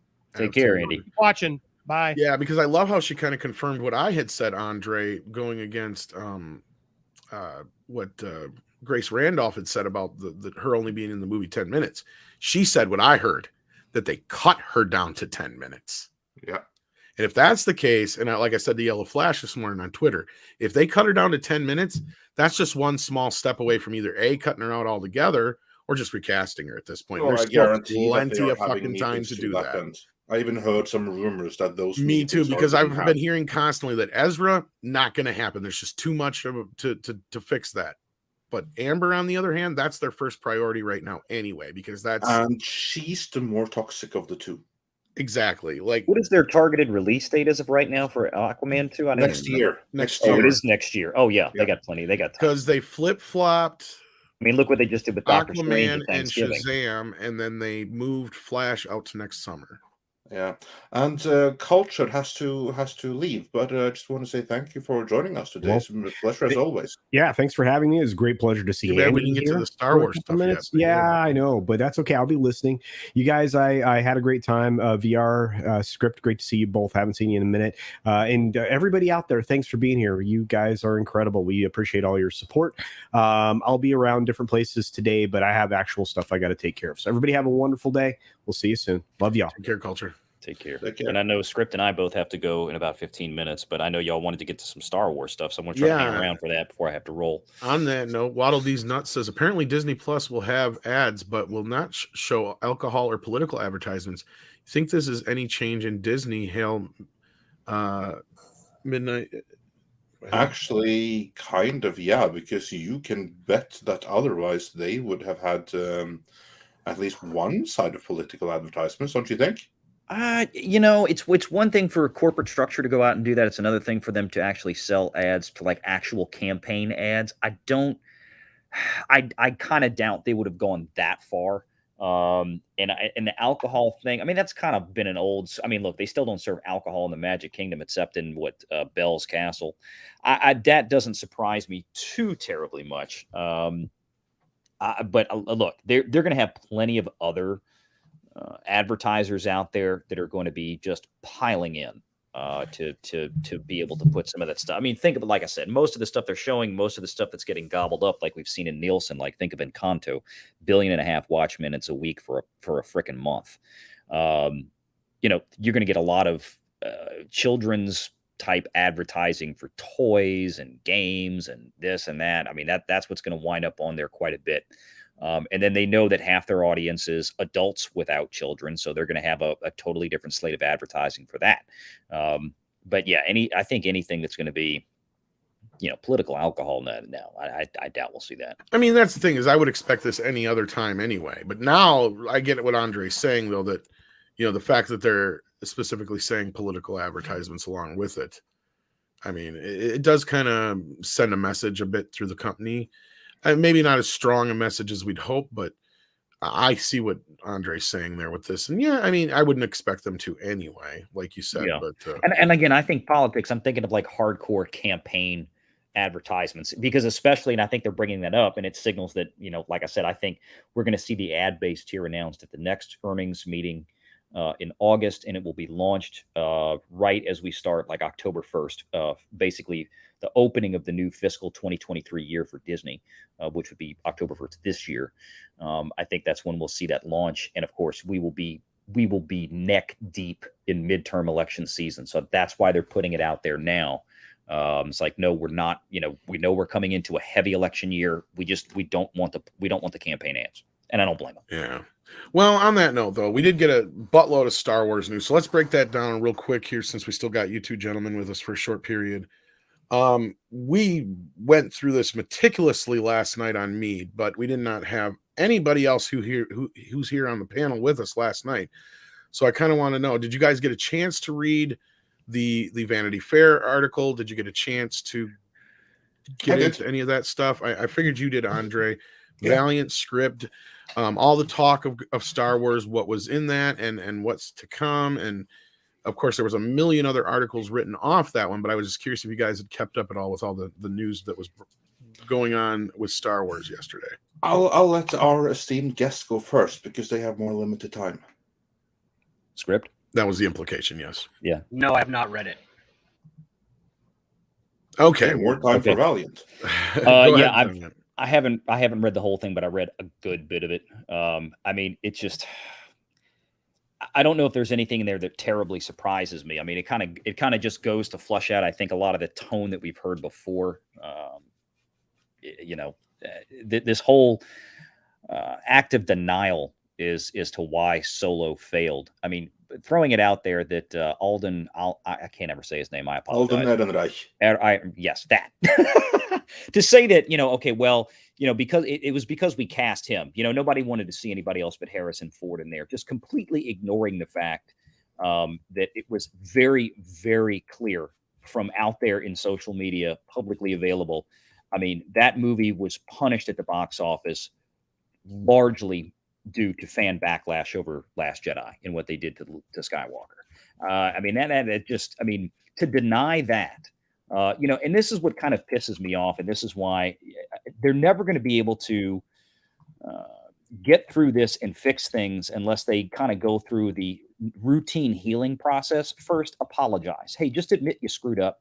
I'd have a lot more respect for that. You know, just, hey, look, we kind of misread the room. You know, I know we did some things with some characters that maybe made some fans upset. And I think, you know, that was probably part of the problem. But to go through this whole rigmarole that, you know, well, we're going to slow Star Wars down because of, you know, like Iger said a few years ago, well, we just went too far, too fast and all this crap. You know, Lucasfilm, Star Wars Lucasfilm has not produced or put a cinematic project into even pre-production in what, 6 years now? Everything has been ordered up from Disney Plus. That's just money changing hands. Disney Plus LLC writing a check to Lucasfilm LLC and saying, hey, send us a Disney Plus show. I mean, they're not putting anything into theaters. They don't have anything in the works. Every project they talked about in the article was basically just going through a list of everything that we talked about in the last 5 years that isn't happening now. You know, like we knew Rian Johnson stuff wasn't going to happen. On that note, yeah, that was one thing that really stuck out because that was Kathleen Kennedy being grilled about the Rian Johnson trilogy that was announced 6 years ago now, almost, or whatever it was. More than that, wasn't it? 5, 6 years ago. Anyway, I'm trying to find this show or when I said it, because I know I said it a few different places, but I predicted when, like 2-3 years ago or whatever, that this is what's going to happen. Sooner or later, they're going to say he's just too busy with all his independent stuff. So they're going to put his trilogy on the back burner for now until he can get to it. And that's exactly what she fucking said. Exactly what she fucking said. It is exactly what she said, Tom, and you're right. And the funny thing is, just like Amber Heard with the donations that she didn't make 13 months, you know, in the time span before Johnny Depp filed the defamation case, that whole thing, it's the same thing here. I mean, Rian Johnson wasn't doing this for, I mean, they talked about this in 2017 when TLJ came out. It wasn't until years later that he was committed into all this stuff with Knives Out. That's a load of bullshit. And I mean, the history, the timing of it, everything proves it. It's just, there was so much in the article that was so stupid. And that was my point about, you know what, just admit that, okay, you know what, we made a mistake. We didn't plan this out well enough. We need to do better with this. I mean, the amount of the billions of dollars that Disney has just lost over time, just of Star Wars sitting there doing absolutely nothing, is just unfathomable. It blows my mind. And this, I mean, the Disney Plus stuff, again, this does not bring in any big outside revenue for Disney. I mean, this is a ledger entry on a balance sheet from one entity to another inside the same company. I mean, they got to get stuff out there that's going to actually, you know, what's going to be telling, like I said, is when they bring in these the advertising tier on Disney Plus. Yeah, then let's see, you know, which shows are really selling ads. Then we're going to find out. We're going to find out what's really working and what isn't. Yeah, and that's something that I know Script and I have talked about, is how the ad-based system would have to be implemented at some point. And yeah, basically Script, a lot of the story was a puff piece for Obi-Wan Kenobi. They talked a little bit about the Acolyte. They talked about the fact that Rogue Squadron was still on the back burner, that Rian Johnson's movies are on the back burner. Pretty much the Kevin Feige movie's going. Kevin Feige, well, I think that might be transitioning into that series. I'm waiting to see what's going on because they announced or talked about, I should say. I would not be surprised if it turns out to be another Disney Plus series with 2 hours of story time and 4 hours of filler. It would not surprise me. But you know, if I just may, the interesting thing about that article, because I read the whole thing, is that, yeah, we have gotten so many news now in the last few days, and some of it even conflicts with this Vanity Fair article. Yeah. That's a really interesting thing. The conflicts between the two. Well, not only that, about the Vanity Fair article that I thought was the most telling was how much more prominent Jon Favreau was than Kathleen Kennedy in a lot of this. And we got proof that I've been saying all this fucking time that Filoni is KK's little fucking lapdog. She said it right there in that fucker. Proof that I've been saying it all this time. Don't trust that little shit. That's what I've been saying, and I was right. Yeah, I honestly, I'm so become detached from whatever they're doing over there. I don't even have Disney Plus anymore, so I don't care. I'm not watching Obi-Wan because I physically can't anyway. This is I've like all the Marvel shows. I'm tired of sitting there getting a couple of 2 or 3 episodes in, and then having to force myself to try to finish it. You know, that's the problem, and I don't want to have to keep doing that with Star Wars shows too. I'll get that.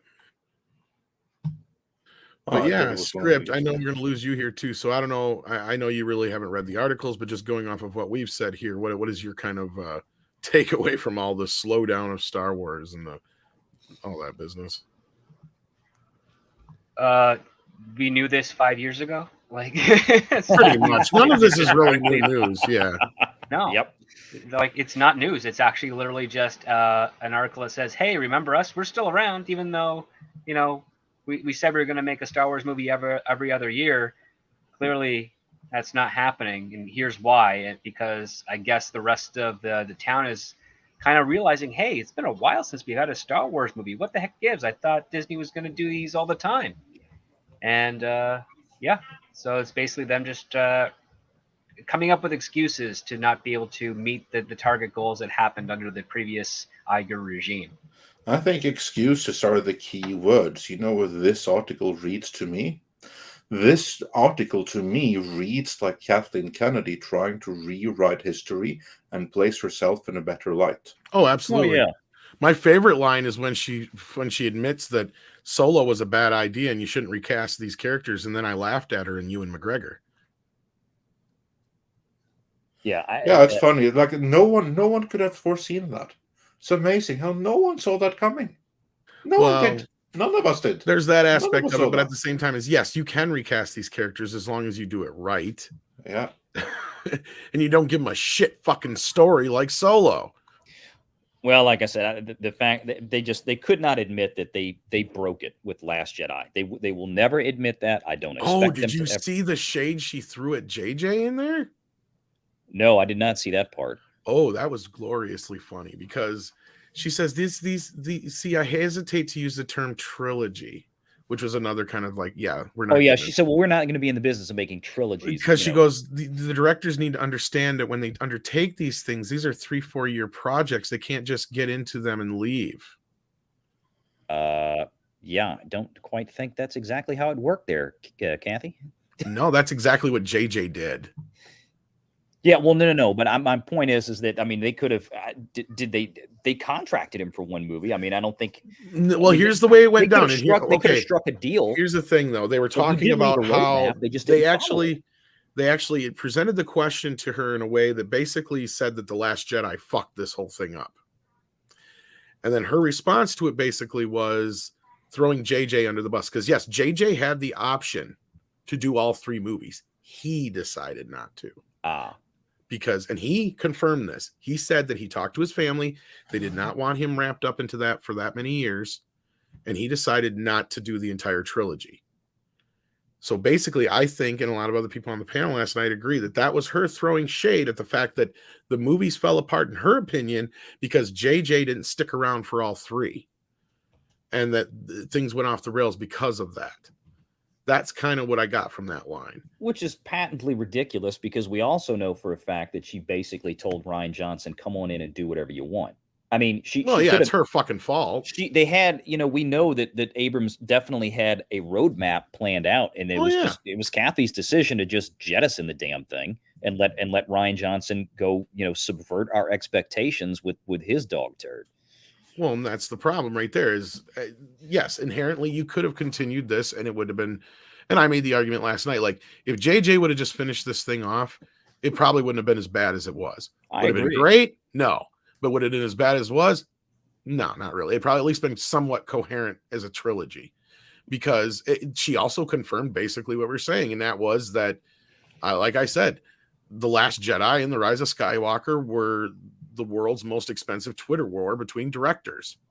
Yeah, she kind of confirmed that in a lot of ways. Well, it's a simple question to end the interview. I wish it would have been great if they'd asked it. It's okay, Miss Kennedy, we appreciate you giving us all these answers and excuses. Final question is, are you actually the head of Lucasfilm or not? Because if you are, then at what point do you take responsibility for what went on? She may be the head, but I think that along with some people who owe me an apology, it was pretty clear in that more recent, what was it, Deadline article, where we found out that it was Filoni and Favreau who came in and vetoed the fucking scripts for Obi-Wan.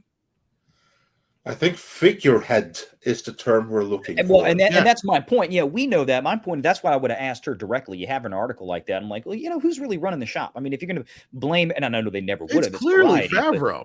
Yeah, and I just, I'm anxious to see if this gets better. I mean, there's absolutely no business or financial reason for Kathleen Kennedy to still be sitting in the position that she's in. None. No business or financial reason. I realize there may be other reasons outside the bounds of that, but I mean, political and contractual. But you know what else yes, she did? that's what I mean. Yeah. She threw Mangold under the bus too. Did you guys see that? She threw everyone under the bus. She fucking was just left and right throwing people under the fucking bus because Mangold came out and said, I was never attached to a Boba Fett thing. And then she turns around and basically confirmed a lot of shit that we were trying to tell people all this fucking time, and shit like that. Script had to jump out here. So check out Script Actor's channel. Sorry about that. Sorry, Script. I know I just realized what time we know you got to run too. So, but yeah, no, like that's the thing is because she said that because he come out and said, I never had anything to do with any Boba Fett project. She says right in that fucking thing that he did. Yeah. It's such a freaking train wreck. I really, this is just, at some point, somebody's got to be able to pull the trigger on this. I mean, it's going to take an Alan Bergman or Kareem Daniel getting in there. And it's like, look, there should be Star Wars projects, at least in pre-production, right? We've got to get things going. We need theatrical productions back. There's no reason not to get this going. Ahsoka is the only thing right now that's going that we know of. But that's not theatrical. I know. Well, there ain't going to be any theatrical. That's what I'm saying. There's nothing coming to theaters anytime soon. Rogue Squadron was the only thing.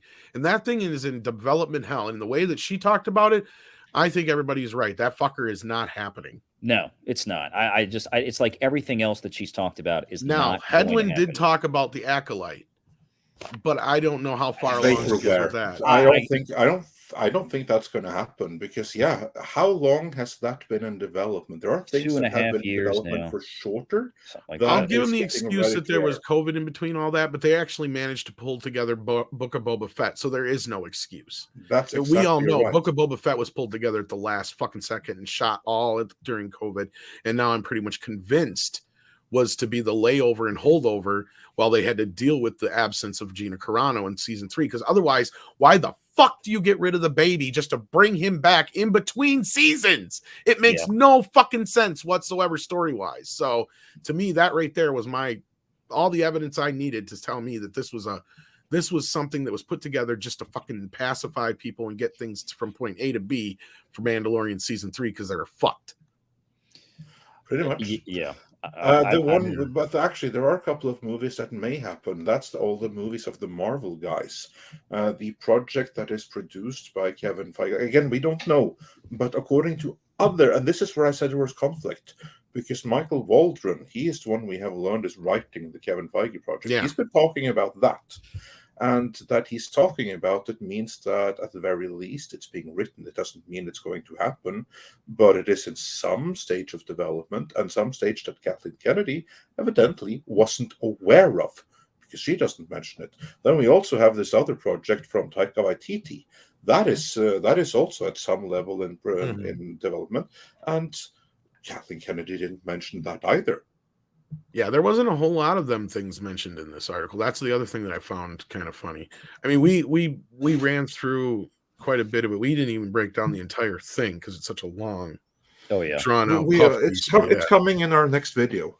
Oh, lovely. Yeah. Well, I do have to run, folks. All right. Well, thank you for being here, Valiant. Yeah, we appreciate it. I got a text. I'm going to share this with you. Our buddy WDW Pro says hello. Nice. He said, I don't know if y'all have heard this yet because he saw I was here on Midnight's Edge. He said, now I have not looked this up, so you guys can have fun with this. Unless I missed this, y'all discussed it earlier while I was on the phone. Breaking news is Marvel just bought the rights to Stan Lee's likeness. Are you fucking kidding me? Oh, cameos, here we come. That is directly what WDW texted me. Wow. So there you go. Share that with you. He has some respect for his kids and family. Well, kudos to WDW Pro. I've been loving the videos the two of you have done together. And WDW Pro, if you're listening, you're killing it. Huge fan of your work. Everyone should go and check out That Park Place for all of his scoops, in addition to Valiant Renegades videos. And if he's not listening, then Valiant, tell him I said hi. Certainly will. And I guess Grace Randolph is reporting it right now, according to Sharon G. So it must be. There we go. So wow. And then I think we're doing a 4K for you today, aren't we, Valiant? Yeah, I should be, as far as I know. In fact, I'm trying to bribe Andre into coming on because we're going to talk. We're talking some Red Sonja. Oh, okay. Yes. Oh, well, I got my Beverly Hills Cop 2, and what else? Mine should be in the mailbox. I got my Escape from New York yesterday too. I got that last week, but yeah.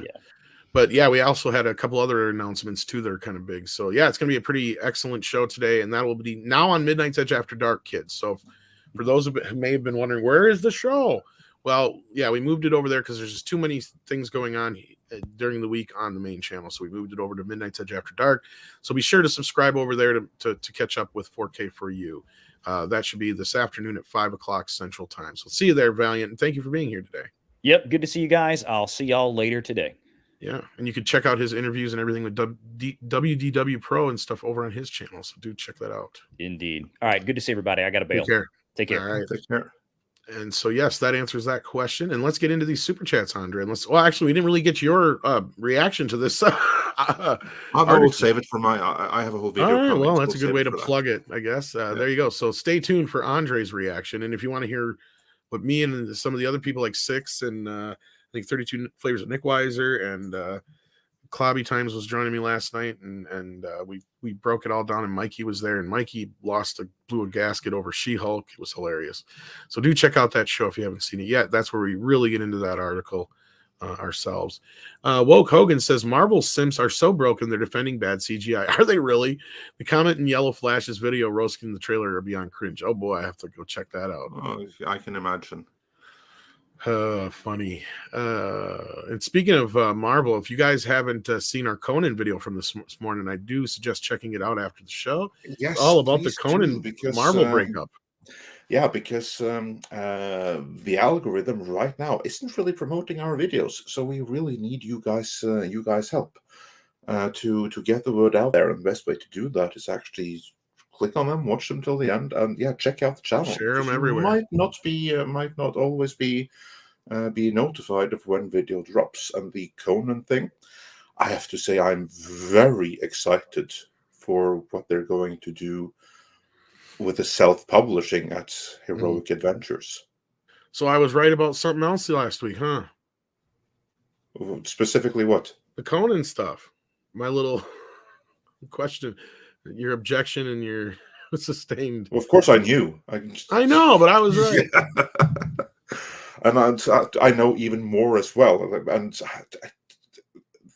canceling Marvel is the best thing that's happened. I was thinking that when I heard it too. Yeah, makes sense. It's still very early days. It's so early that because this is they did not intend for this to leak. This wasn't announced. Well, this gives me good feelings about a lot of stuff Conan that we've been hearing rumors about and everything else that speaking of 4K for you, where we broke the news that we had been hearing that Arrow might be bringing the first two Conan films to 4K.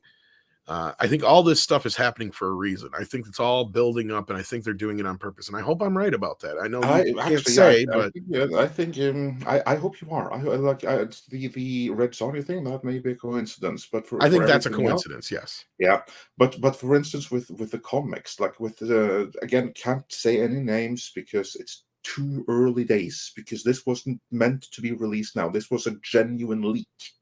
This was Bleeding Cool that actually did some actual journalism for once and was able to get word out there long before anyone had anticipated. So we're like forced into comment on it, and they're not ready to announce what is coming. But I do know a little bit about it, and it is beyond freaking awesome. Darren Hughes asked, "What is it building towards?" Well, we do know of this, and I know Andre can't say what he completely knows, but we do know there's a Netflix show coming. Yes, with a lot of possibilities. Yes. There's been talk of a Solomon Kane show. Yep. We actually broke that. Yes, we did. And so we confirmed that, actually, I should say. Yep. But what we have here is a situation where I posited that they are going to build up this huge campaign to Conan because Conan has that Netflix show coming up. And if they're re-getting all the rights under one roof, that just makes sense that they're going to do a big, huge push for Conan with and prior to this Netflix show. Yeah. So that will be more Conan merchandise and everything else out there. And remember, Conan now has a new owner in Funcom. And yes, I know for anyone objecting that Tencent is behind that, but so far Tencent hasn't cared. Tencent only sees Funcom as like one sum on the bottom line. Well, and as long as that sum is big enough, they don't care what happens beyond that. You still got Frederick as part of this too, and as long as he's around, he's going to make sure that things, at least he attempts to try and make them for the fans. So at least from my perspective. So again, what I will say for everyone that was worried that Conan was going to be gender swapped and everything like that in Marvel, never happened. You can thank Frederick for that.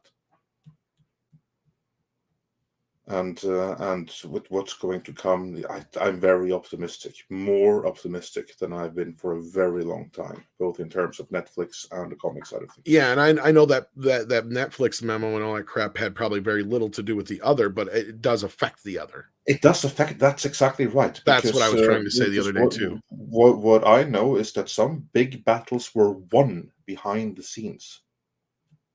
I can believe that. I can believe that completely because that's what I was going to say. I can see of all the stuff they got coming out, this is something that would get a lot of pushback from a lot of those woke folk inside of Netflix, big time. Yeah, and those woke folks are the ones being purged right now. And being told, if you don't like it, get the fuck out. Yeah, exactly.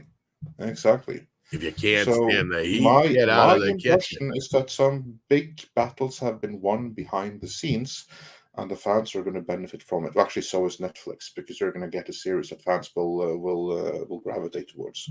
Fingers crossed. Fingers crossed. Fingers crossed. You never know. Oh boy. Like on paper, things are. My understanding, from what I'm hearing, things are looking fairly good right now. Awesome sauce.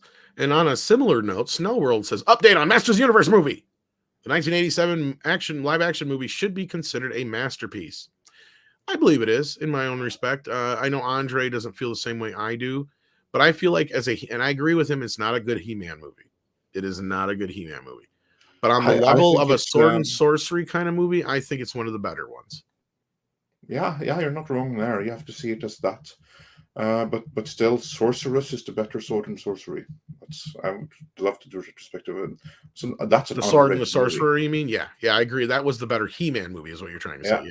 Yeah. And that's something we should talk about. Yeah, because do you have the 4K version of that yet? No, not yet. I should get that for you. Because. But the one I was talking about right now is called Just Sorceress. That's Sorceress. Yeah. From 1982. I haven't seen that one. I rewatched it recently. That was like the first movie that New World made in the immediate aftermath of Conan the Barbarian. They made it back in they started working on it in 1981 and they released it in 1982. And you can totally tell that they went back and read the Conan comics and just bashed it all together and put it on I felt the same way when I watched The Sword and the Sorcerer too. Probably the same thing there. Have you ever seen that or no? I have, but it's been so long. I have to rewatch it. I was a lot better than I thought it was going to be, but I said the same thing. I was like, you can tell they definitely pulled a lot from Conan. And it was a better He-Man movie in a lot of ways than the '87 film was. Yeah. It's like fun. You try to make That's a the one Conan with the movie guy and you has the end up cool making sword. a He-Man movie by accident. That's the one where he has the cool sword or whatever. It has all the sword shoots shit out and stuff. Yeah. Anyway. But yeah, Tennille89 says, Andre, personally, I still say Bat Pat just can't beat the adorably ridiculous appeal of an exploding shark or Batman's various anti-thing sprays. I agree. I agree too. Some days you just can't get rid of a bomb. Yeah. No, I know people like this film, and cool if you do. Not saying that there's anything wrong with that, but we were kind of told some things, and then some things were said in the press about it, and yeah, the movie didn't make nearly as much as they were hoping it would. So don't be surprised if the sequel ends up on HBO Max, kids. I'm just saying. And we've never denied that a sequel was going to happen. In fact, I would say we were one of the first outlets to kind of confirm that they were going to do a sequel. Yeah. But Zaslav said it ain't 3 hours long. You ain't spending that much, and it's got to be better. No more dark shit and all this other stuff. So we'll see how it goes.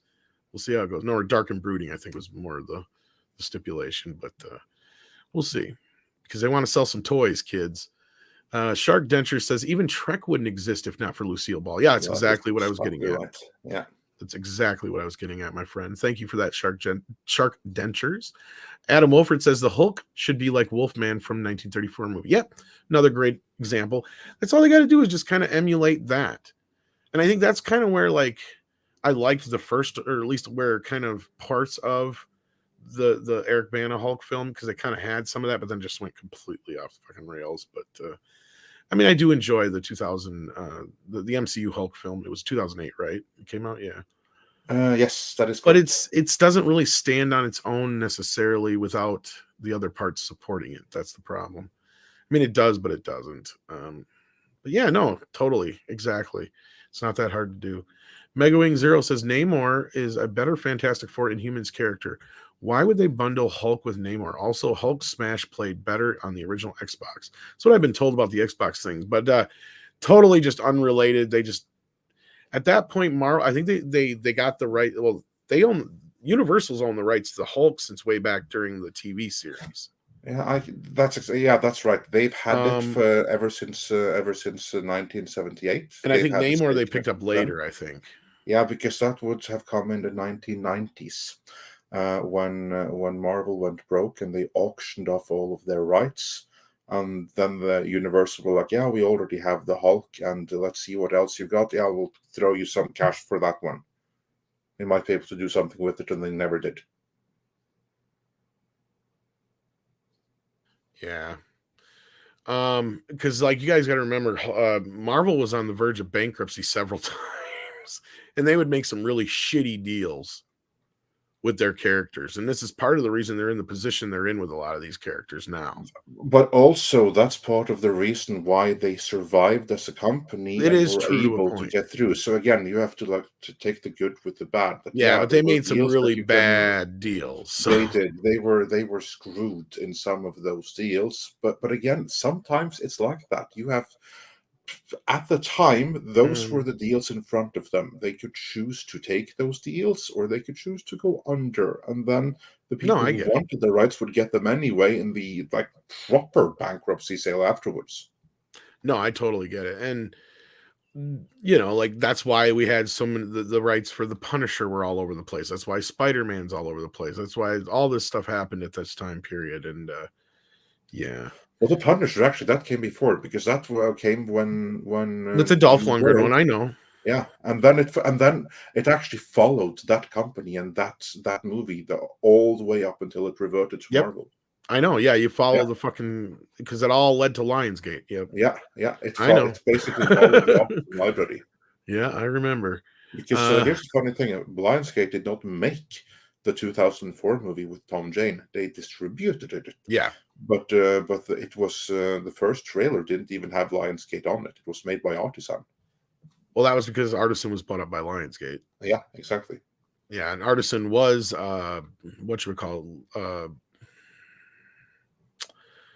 They were the company Live Entertainment, I think, before that, or whatever it was. I don't know, whatever company released the Terminator 2 video.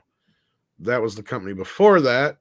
And then go way back, I think they were Hemdale and something else before you that. have to be a lawyer to keep track of all yeah, of those. there's so many companies they were underneath, and basically the Terminator kept that company afloat for years. But anyway, then yeah, now it's all conglomerated under Lionsgate. But yeah, that was during that time period. That's why. John Apocalypse says higher chances of Aquaman 2 reshoots happening. Yes, that's what I'm saying. That's what I've been saying, is if they've been able to cut her down to 10 minutes into the movie, Script Doctor was here, he'd back me up on this. That's a week of reshoots. If her character is that important to the story, if they can't get her out, like if they can't just cut around her period, then that's the only other option. The only other sub option is they just leave her in there, don't spend any more money, leave her in there the least amount. But I've pretty much, let's say, it's been put to me like this. If she loses this trial, she is out. That is what I have heard as well. And what they know is that they don't have to remove her, but they do know that this is something that has gotten so much public attention. She has lost so much public goodwill.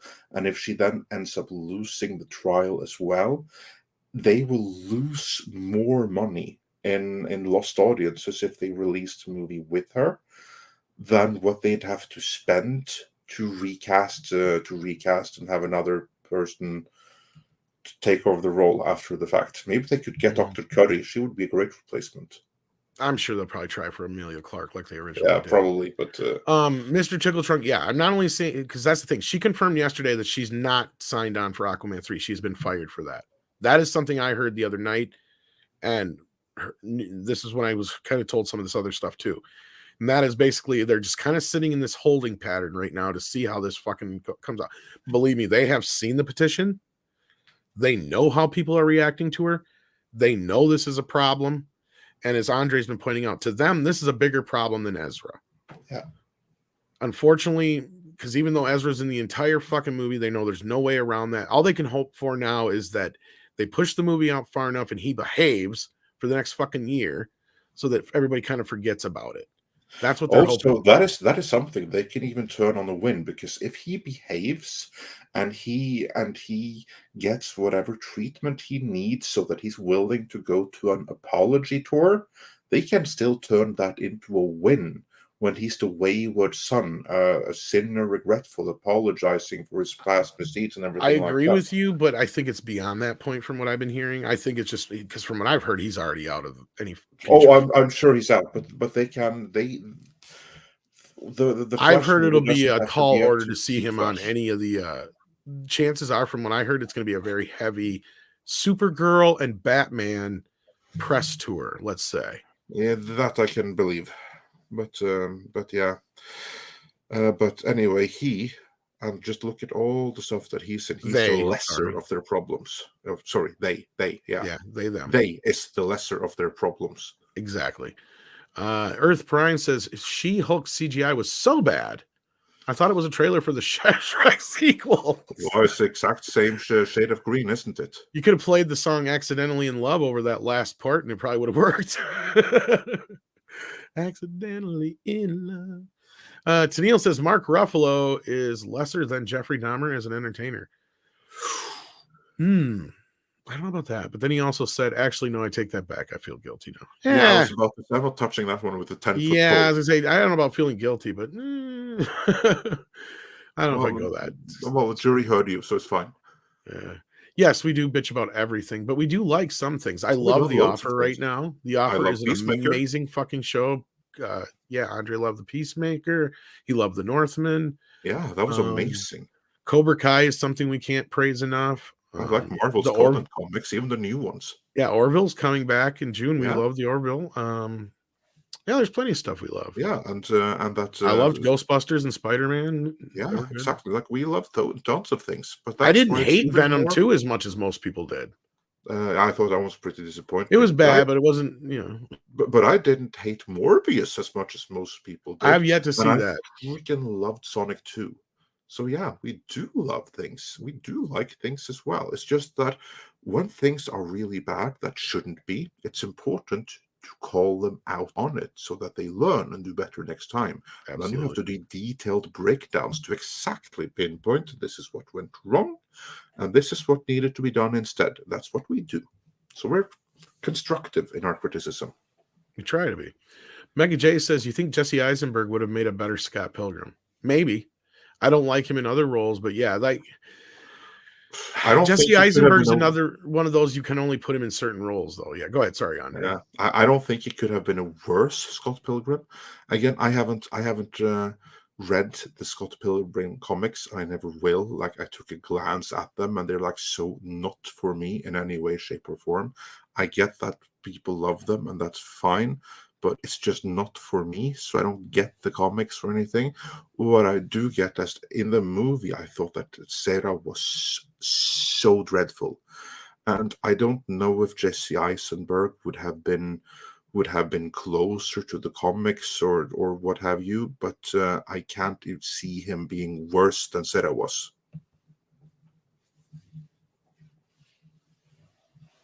Yeah, and that's why I couldn't understand. That's why I couldn't even understand why what's his face went in transition. It's like we already got Michael Cera. We don't need another one. Elliot Page, yeah. But no, yeah, I never got into the Scott Pilgrim thing. I know some people like it, but yeah, he might have. I might have been more interested. I don't know. I don't think that wasn't what kept me away from it anyway, if that's what you're asking. But STR Red Wolf says, wait, She-Hulk's only on Disney Plus? Nope, Skip. Well, you could protect yourself with Surfshark and try and find it in a treasure trove of pirate booty somewhere, but yeah, I could see what they have available in the caves of Tortuga. You never know. There you go. But yeah, as far as that goes, no, I totally understand, man. I don't pay for it. The only reason I got it is because my kid gets it with his astronomically stupid phone plan. But yeah, AJF Million says, or is it Milan? Sorry. AJF Milan with $2 says, I wish I had a younger Gina Carano as Wonder Woman. Oh, yeah. That would have been amazing. Yeah. Indeed. I agree. And then AJF had another one here who said, love Gina Carano and Haywire. I haven't seen that yet, but I've heard she was good. Oh, well, she's amazing in everything. So why wouldn't she be there?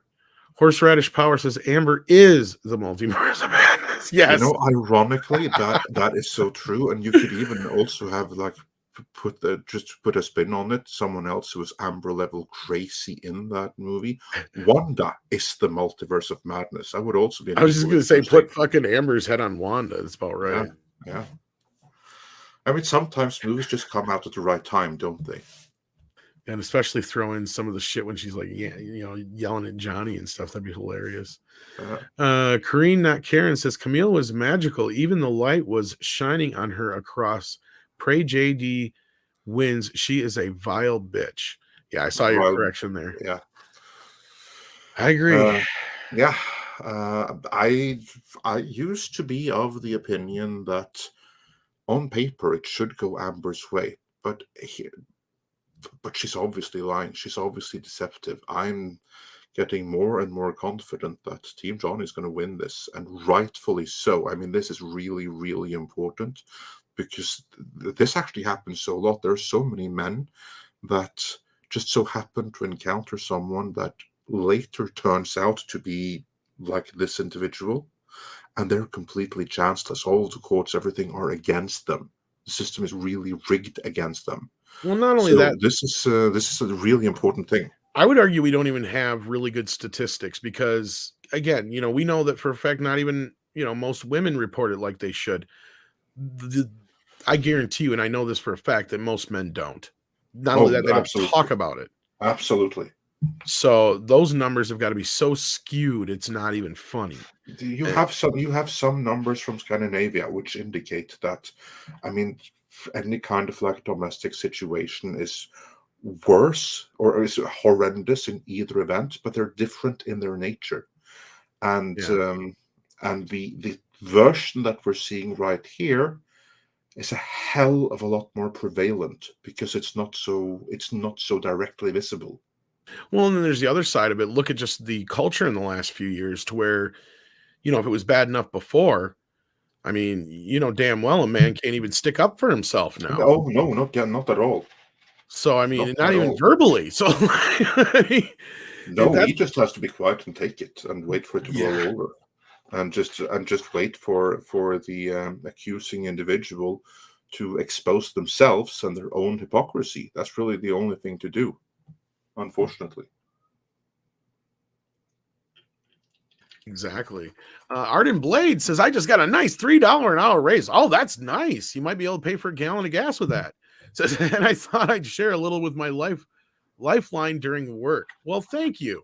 Oh, thank you for all you do, says Arden. Well, thank you for being here, Arden. And we're glad to hear you got a nice raise. Too bad it was a little bit more, but you know how it is. You know what? You take everything, because it is right now, the way that with the inflation and everything, you get a 3-hour raise. That's exactly what you're going to need in order to stay afloat. So congrats. I'm very happy for you. Yes, you're in better shape than some. That's for sure.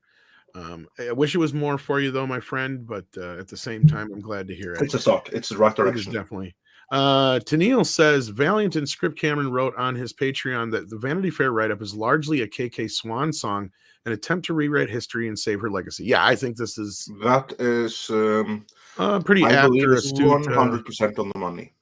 Look at this. Yeah, there's a lot of her trying to mop up her mess in this fucking article. Yeah, I can't wait to hear Andre's breakdown of it, but I can wait to edit it. That's for fucking sure. Oh Lord, I can't imagine how big this bitch is going to be. Because I just signed a contract behind the scenes here. So. Oh Lord, here we go. That's good. That's good news, though. It's good news.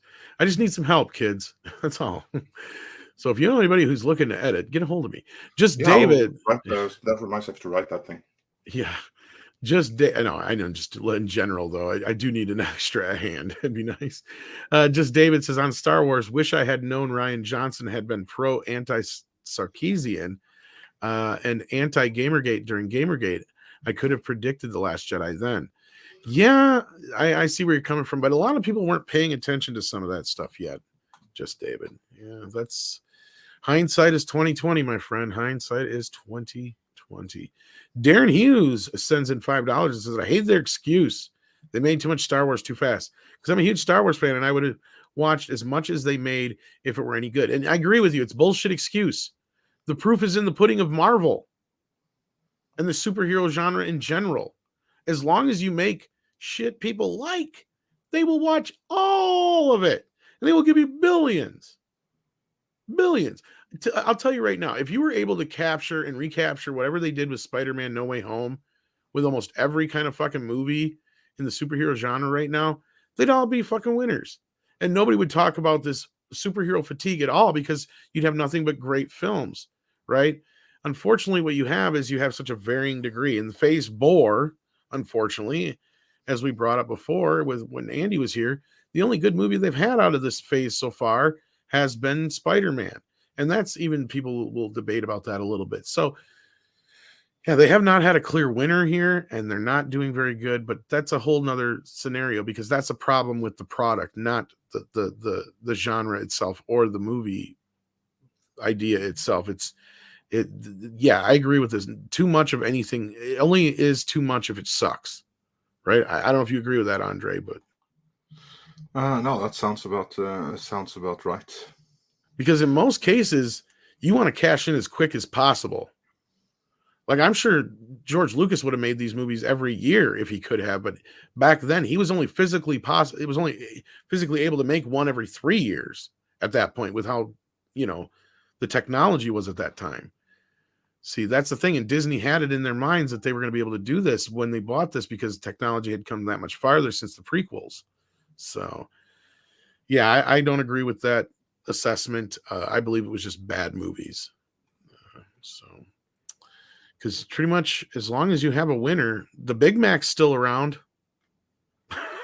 So is the Whopper. That's what I'm saying. They don't go away if they're popular, and they have tons of other shit on their menu, kids.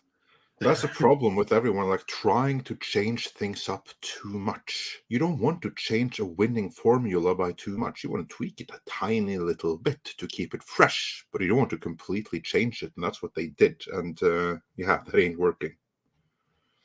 I mean, you have the same thing in comics. Like, who thought that all new, all different, where every single character that you love and have read for decades, well, now it's the same name, but it's a completely different character. That's nothing like what you remember before. Who thought that was a good idea? It only works in certain situations, and it's not usually about changing the character. It's about changing even the then, viewpoint. only temporarily. Well, Cobra Kai is a great example, right? It completely changes the viewpoints of the character. You didn't change characters. No, exactly. Though You just changed the viewpoint. Yeah. That's it. It's that simple. You just change one little thing and you already get a new kind of dynamic on something. And on that note, I still say we need that Drago spin-off movie from Creed 2. I hope that's happening. I really do, because there was some rumors going around about some things, because he's not in Creed 3. And I'll be damned if they kill him off screen, I'll fucking throw shit at the theater. I'll tell you right now. Because if I don't get to see the death of Rocky, you better believe I'm going to raise some hell. You know? And there was a rumor he went to Russia. Huh. Okay. So I don't know. I wonder about this, that if maybe... I mean, they got to be smart enough to see that the single most interesting characters to come out of the Creed movies were honestly the that's the Dragos. only reason I can say why he's not in Creed 3. And if this rumor is true that he was supposedly seen in Russia or was known to go to Russia before all this stuff went down in the Ukraine, and this was all in the midst of him, doing Rocky IV redo and all that stuff, maybe. You can hope. Of course, you don't actually have to go to Russia to film. No, but maybe they did just for something at that time. And I think if it was before the whole blow up, then yeah, that was probably not a problem then. But yeah. And to be clear, we're not saying that the Drago movie is happening. Only we would love it, and it's not impossible. Something like that could already be happening without us knowing, or without it having been announced. So fingers crossed for that. Because and of course, everything's up in the air at MGM right now. But I can't believe Amazon wouldn't be considering this, considering they ain't got much to work with on the MGM palette. So yeah. Snellworld says most fans wanted Anthony Ingruber cast instead. He's talking about Solo here. And actually, we talked about this last night. I agree with you, but it doesn't change the fact that the movie was shit. He would have still been in a shitty movie. But he would have been. It would have been less of a problem. Yes, I agree. But that doesn't change the fact that the movie sucked. You have too many problems. We'll give you the name Solo because you're by yourself. Oh, Chewie eats people.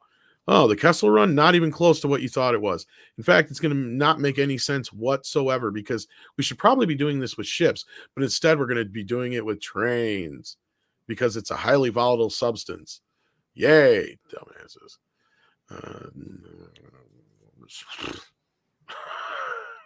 Yes, I agree. It should have been Anthony Ingruber. Too late, though. Too late now. Tennille89 says, Jesus, Andre's voice is getting higher pitched every time he said no one did. Is this a scary thing I've witnessed in weeks? Yeah, when he gets that high, he's getting, that's the most passionate you hear. Yeah. Matthew W. That's when I try to really turn up to sarcasm, but maybe it just sounds scary. I don't know. Sometimes it works for sarcasm. Yeah. Is Indy 5 still going to be released? Oh, yeah. I get where Cameron was coming from, but with his prediction that it won't be, but there's no way they can. Well, to be fair though, Cameron did never say that it's not going to be released. He said there's a chance. I know, but always pretty adamant about it. That the most likely scenario was that it's going to be released. So he never said that it's not going to be released. Period. Let's not attribute that to him. No, I don't think Kathleen Kennedy and everybody else involved would let that thing not get released. Yeah, so no, it's getting released. That doesn't mean it's not going to be a fucking complete. No, it's going to be released. It's going to be a disaster. That's the likely scenario here. Dr. Longdongler's in the house. I like your little icon there. Snyder's Rebellion Moon. Star Wars will be Star Wars film Star Wars film we should have gotten. I have not seen Snyder's Rebel Moon, so I cannot say. Yeah, I don't know. Snyder is a good director if you give him something good to work with. But... Yeah, you give him a script and say that this is the script. It was written by real writers. You don't get to change it. Just film it. Like, just point the camera and shoot and make it look cool. And then he's a great director, just like Ridley Scott. Exactly. Like I said, I'd even let him direct a Ninja Turtle movie. In fact, I think he could do a great job, as long as he's got a good script. Yeah. I'd let him direct a Conan movie. Again, as long as he's got a good script. Yeah. Because then, Conan movie then you know the visuals are sorted. Then the visuals, you're going to be fine. You just have to make sure that you already have sorted out the script to such a level that he's going to be filming all the subtext and everything without even realizing it. That's when you're home clear. Yeah, you need to give him a roadmap. You can't. I'll be honest with you. His best movie, I can't believe I'm saying this, is Dawn of the Dead. Well, 300 was pretty decent. Nah, I like it, but it doesn't hold up as well. It's okay. I haven't rewatched it since it came. That's what I'm saying. Like, I try rewatching it again. But it has a lot of that early 2000 kind of feel to it. To where Dawn of the Dead, and I can't believe I'm saying that because I love the original Dawn of the Dead. Like, I hate zombie movies. I will generally only watch Romero. That was a brilliant remake, though. But I got it done with that, and I'm like, you know what? This is what remakes should normally be. They managed to keep a lot of the original stuff, add some stuff to it that worked. Some of it didn't work so much, like the zombie baby I was not cool with. But like the thing with Ving Rhames and that guy across the way, like that was cool. Like all that stuff was good. I loved all that addition to it. So yeah, I mean, you give him something good to work with, he's great. But yeah, Michael Miller says, why put Flash? Why I think he means why not put Flash on HBO Max and work in Exist and S-Uni. I don't know what he means by that. You're gonna have to clarify this one a little bit, Michael Miller. But they spent way too much money on the Flash to just throw it on HBO Max, and it's got Michael Keaton in it. And we keep hearing they're going to end up moving Batgirl to the theatrical release if they haven't already, anyway, because of that. Working exits. I know you've talked to me about some of the ideas you've had for the exits, but I don't think they're going to draw attention to it. I really don't. I think they're just going to recast. Oh, you said shared universe. I have no idea where the shared universe part is going to come in. Where Zaslav's going to figure out that point, because he's got too much stuff that he's got to kind of wait through. They've got exactly. They're going to have to reconsider everything now and see exactly what stays, what is kept, and what they're going to do with it. The Joker is going to stay on its own. I know that much because that was something I was told early on. Because that was one of Zaslav's first things he said: get Joker 2 going. And then the Batman was a litmus test. And I think we got our answer to that with he was not too happy with that. And I think they're going to let it continue, but they're going to try and do a more cohesive reassembling of the universe. But I know people are kind of, what does that mean? Snyder's coming back? Or I don't think so. So I think they will readapt the Snyderverse. It'll be like a Snyderverse 2.0, but it won't be under Snyder's, like, his control or anything like that. Because he's looking for and I'm convinced Zaslav is going to spin off, not spin off, but he's going to make a DC film studios like Marvel. And he's going to find somebody probably within the toy or the video game industry to come in and run it, a la Kevin Feige. This is my prediction. And at that point, they're going to decide this is what going forward is going to be canon in this universe. This is the stuff that's going to be ancillary off to the side stuff like Joker and maybe a couple more Batman films. But I'd be surprised if we get much more than 2 or 3 of those. I'm sure the trilogy is going to be it, and that's done. And like I said, I wouldn't be surprised if those get thrown on HBO Max. That I can see happening before The Flash. The Flash, absolutely. They've got way too much invested in it. That's the problem. You're looking at Justice League level budget here almost at this point. As many reshoots have gone into this. And I heard there was another recent screening that tested better than some of the other ones, but that's still not saying it's a good movie. Yeah, it still tested pretty poorly, even though it tested less poorly than exactly. That was kind of that's less poorly. Yeah. Oh, okay. Rebel Moon was Snyder's rejected Star Wars movie. Well, if it was his idea, then I don't know if I'd trust it. So that's the only other thing I'd have a problem with. But I don't know anything about it, so I can't comment on that. But thank you for the update on that. Rick James is in the house. Rick James says in €5, it says, don't you think She-Hulk is important to gain female audiences because Marvel wants everyone to be represented? We should give a show based on that. Okay. Last night, Six was on with us on Midnight's Edge After Dark, and she said that, the show didn't really appeal to her. Now, maybe it would have appealed to her 12 to 20-something-year-old self, I believe was close enough to the quote. Which I said, yeah, that's kind of the demographic I can see them going for, though. So as far as that part, fine. But I'm just sick and tired of the original characters not getting any respect first.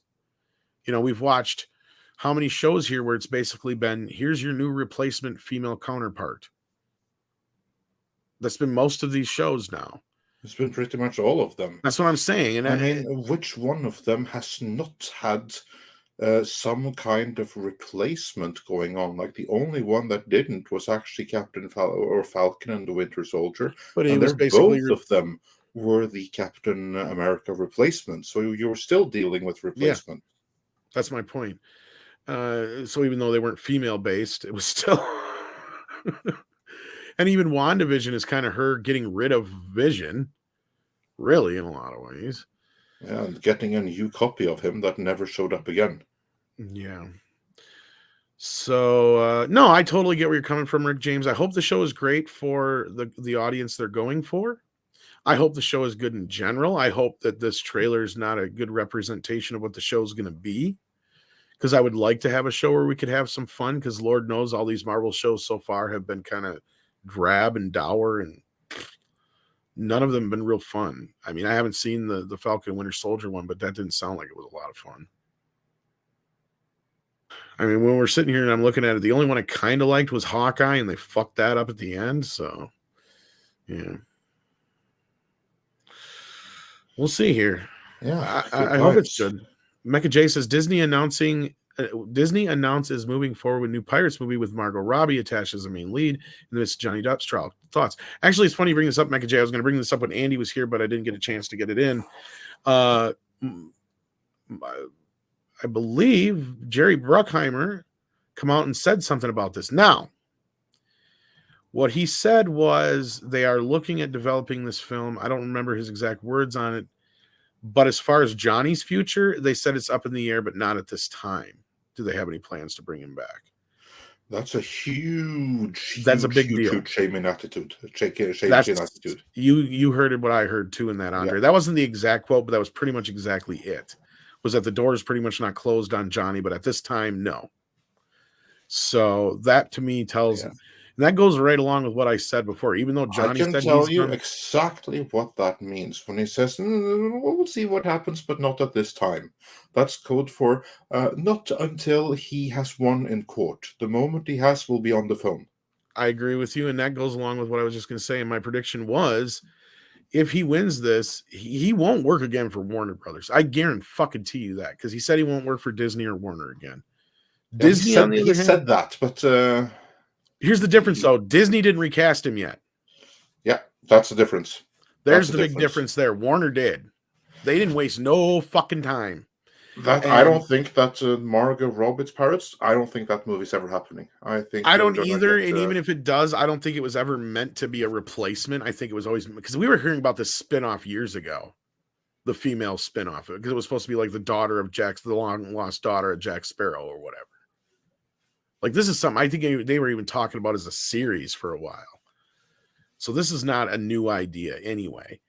But no, like, even if this happens, I'd be surprised. But no, I agree with you that as soon as this is done, they are going to drive a truckload of fucking money up to Johnny's house and say, how much is it going to take? Yeah. And Bob Chapek is going to personally be on the phone with Johnny and say, that was all Iger. It's new management now. Please come back. That's the other point I brought up. The beauty of it with Disney is most of the people that were there when that decision was made, or at least in the process of, are gone now. That's the beauty of it. And I guarantee him and Jerry Bruckheimer, even though they may not be on the best of terms at the moment, I'm sure they're at least on enough terms to where he probably hasn't said anything to him. you know, in the process of all this. Because that's the thing, is they were in the midst of making a deal, and then everything went, and that's what that one guy was saying on the stand that Andy was talking about earlier. And I don't know when we're going to be able to get back to our coverage on it, but that's the part I told Andre we really need to key in on, because this is the stuff that we've been reporting. And it's so crazy how much of the stuff that we've been hearing and reporting over the last couple of years is coming out in this trial. I mean, I know it's tangentially connected in certain ways because of the DC thing and certain other things, but yeah, it's really interesting to see that how the takeaway mechanism should be works. that whenever we report something as rumors, 9 times out of 10 it's accurate. Well, it's been that way recently. Like, I mean, yeah, it has. I've been kind of holding off playing the "I fucking knew it" thing, but it's true. I've earned a few of them. Yeah. So yeah, but yeah, I think that's the case, Mecha J, on that one. Then we've got Captain Fandom Nerd who says, Will you buy No Come Home on Blu-ray? I already did buy No Go Home, but he did not send it to me. Yeah, I bought it. I still need to see that movie. You still ain't seen it? Nope. Dude, do yourself a favor. It's fun. Yeah, but I'm pissed at it. I know you're don't be pissed at the movie for what Sony did. I probably should watch. Like, I know. And actually, it wasn't even really Sony. It was your government, wasn't it? Yeah. No, actually, it wasn't even my government. The government, it was but the theater association. It was the local distributor. That's distributor, yeah. Most and foremost. But anyway, the problem is that I feel I've already seen it by way of spoilers. Like, I know everything that's happening. But do yourself a favor, man. It's worth it. Yeah, it's obviously the best one in Phase 4. I watched it again after I got on. I've watched it 3 times now. That's the most I've watched a Marvel movie in years. And since Infinity War. That's the most times I've rewatched a Marvel movie since Infinity War. Oh, that's cool. So check it out, man. I seriously. Well, it's the first one worth watching again. It is. I think you'll enjoy it. I think you'll see some of the flaws. I'll enjoy the movie. I'm not worried about that. But I think you'll enjoy it quite a bit. I think you'll get a kick out of it. Like, try and just get that out of your head. Just remember, it wasn't Sony's so much as call as the distributor, your local distributor. Yeah, SF Norway. Yeah. Oh, you've not heard it all yet, Darren Hughes. You go see The Midnight's Edge After Dark. I talk about Netflix. I got to do a new Netflix one. Sales have not been too good on Netflix. We have to the Blue Star sales. Mr. Tickletrunk says, we made Star Wars too fast.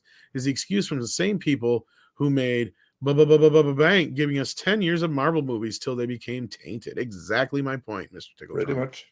Exactly what I was saying. You may have sent that in just before I got to make that point. So, yeah. AJF Milan says, non-DC Marvel superheroes need movies now before fatigue sets in. Valiant, Dark Horse, Image, etc. Yeah, they tried to do a lot of these in between, and some of them just didn't quite get the, like, you had the Hellboys and you had not everyone have the distribution and marketing and brand power behind them as Marvel. That's like the issue. That's the biggest problem. Yeah, and just being a comic book movie in a market dominated by Marvel and DC ain't always a selling point. Yeah, and that's the thing that's changed between now and when the craze first started, is at that point they were buying up anything that was comic book related. Anything. Because they thought it was going to be the next big thing. And now they're like, if you've not noticed, outside of a few random ones here and there, the only superhero stuff we get anymore is mostly DC and Marvel for a reason. Because a lot of the other ones have not had any real success. I mean, all the way, like I said, I brought up Hellboy, which was the most recent one, completely fucking failed and flopped. Dread, had its history already. A lot of these others. That was a flop that freaking hurt. Kick-Ass did okay, but Kick-Ass 2 didn't. So, yeah, a lot of these non-DC Marvel superhero movies have not had a lot of success, unfortunately. That's the problem. And it has nothing to do with so much with the characters, but I think it has more to do with what Andre says first and foremost, is they don't have the machine and the power behind them like Marvel and DC do to get their stuff out there with the advertising and all that kind of stuff in the campaigns. And the other side of it is just some of them just weren't that good. For every Dread, you got, fucking 5 Hellboys. So, that's the problem. And I'm not talking about the first two Hellboys from Guillermo del Toro. I'm talking about the newer one with David Harbour. That's the one I'm talking about. So just to be clear, the new one. Yes, for those who may not even really remember that there was a reboot of Hellboy. Yeah, and it wasn't that bad. I've heard mixed on it. I've got it. I just haven't watched it. Of course, I had fun with it. Here's the thing: is now in a Resident Evil kind of way, because I like David Harbour, but I also had before it was like I can't see anybody but Ron Perlman is Hellboy now. But after his little fucking freak out, maybe I should check it out this weekend if I get a chance. But yeah, unfortunately that's the case, but who knows, maybe Conan will be one of those things that takes off like The Witcher and we'll see some more of I hope so. I hope that when it does happen, I think it will, and I think it's going to be pretty good. I don't think it's going to be subverted, but then maybe it can fire on all cylinders. Like a hero from the 30s is just what we need in this day and age. This move with them separating from Marvel gives me hope. Yeah, I think it's a really good move.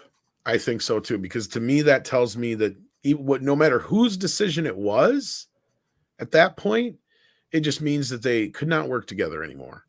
Period. That's the main takeaway, and that is entirely right. Because if it hadn't been one party ending it, it would have been the other party sooner or later. It wasn't going to last the way the things were. Yeah, because Marvel was not going to continue to use the character; they couldn't deviate. And even if that to me also, if it was, I don't know. I don't want to imply that Frederick had anything necessarily to do with the choice, but if it was those guys on that side, let's say, then they were clearly that protective of the character that they were seeing it. Even if some of the stuff that was coming out was decent, like you said, Andre, they were still seeing it as, no, you guys are destroying this character. By having it associated with Marvel is not a good thing right now. Not right now. And also the brand association with Marvel, that's one thing. Another thing is that they weren't doing enough. They weren't getting enough stuff out there. Like, where was Solomon Kane? Where was Cull? Where was all the other? That's what I said. At least this way, then they're not handcuffed on how much they can release. They can put out as much as they want. That's exactly right. And also, with Funcom doing behind it, they don't even necessarily have to have the same demands of profitability, because they know that this is all exercises in building the brand, setting and relaunching before the Netflix series. Yeah, ActionCom has a request here. It says, can we end today's stream with the Orville trailer and a clip of Captain Kirk's Risk speech? That Orville trailer, I mean, that the kind of stuff that is not really great to have in streams, because that's how you get insta flagged. I would say the trailer we might actually be able to get away with more so than the Kirk speech. That was what I was going to say, because the Orville trailer is probably tangentially under Disney, and believe it or not, they're one of the few companies that actually does usually lift claims on a lot of stuff. After a lot of fighting and everything. Yeah, but they do. So Tom, do you have Kirk's? Can you find Kirk's Risk speech? I can find it, but I was gonna say I don't want to show that one because Paramount will take the whole fucking stream down. But maybe I can read it. That you can do. I could read it as Kirk. Yeah. Well, yeah, you read it as Kirk. There we go. Because that way, since ActionCom does so awesome. Yeah, I know. I'm such a valued member who finds all the time codes and everything. So I at least want to give something. So yeah. I mean, otherwise, I was has to read the Kirk's Risk speech. Let me see if I can find it out here. You don't have to do it right now, but as we run out, we have to do that for ActionCom. At least we can do. Maybe if Six isn't too busy, she can find it for me. If not, I'll try and find it here. Night of Snoke comes in with a few here in a row and says, Midnight's Edge, do we note from interviews what the original plan for Spider-Man 3 MCU was before No Way Home plans continued? Not exactly, but I'm willing to bet a lot of what we saw in that first portion of the film. And unfortunately, Andre hasn't seen it, so he doesn't know exactly what I'm talking about, but he kind of has a good idea. And I feel like that's why it was kind of all wrapped up like in a nice little bow real quickly before we got into all this other stuff. That probably would have been more so what Spider-Man 3 would have been.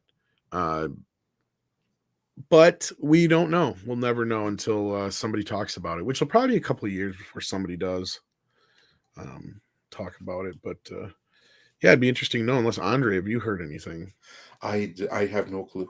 None Because whatsoever. according to you, they didn't bring the multiverse into the factor until the Flash announcement, where that came their yeah. plans. I can't recall. Well, I don't know about the So there multiverse was- part, but we were talking more so about the Toby and Andrew Yeah. and those bad guys coming in. That was all as a There response was to the another Flash. plan, and it was discarded the moment when the Flash was announced, and that's when everything else, they got that thing in there.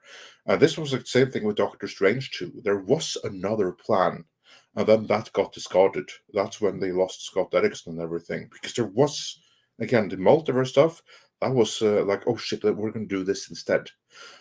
We know that for Doctor Strange, the original plan was to use at least Nightmare as the villain and go into the Nightmare realm. That was what Scott Derrickson wanted to do.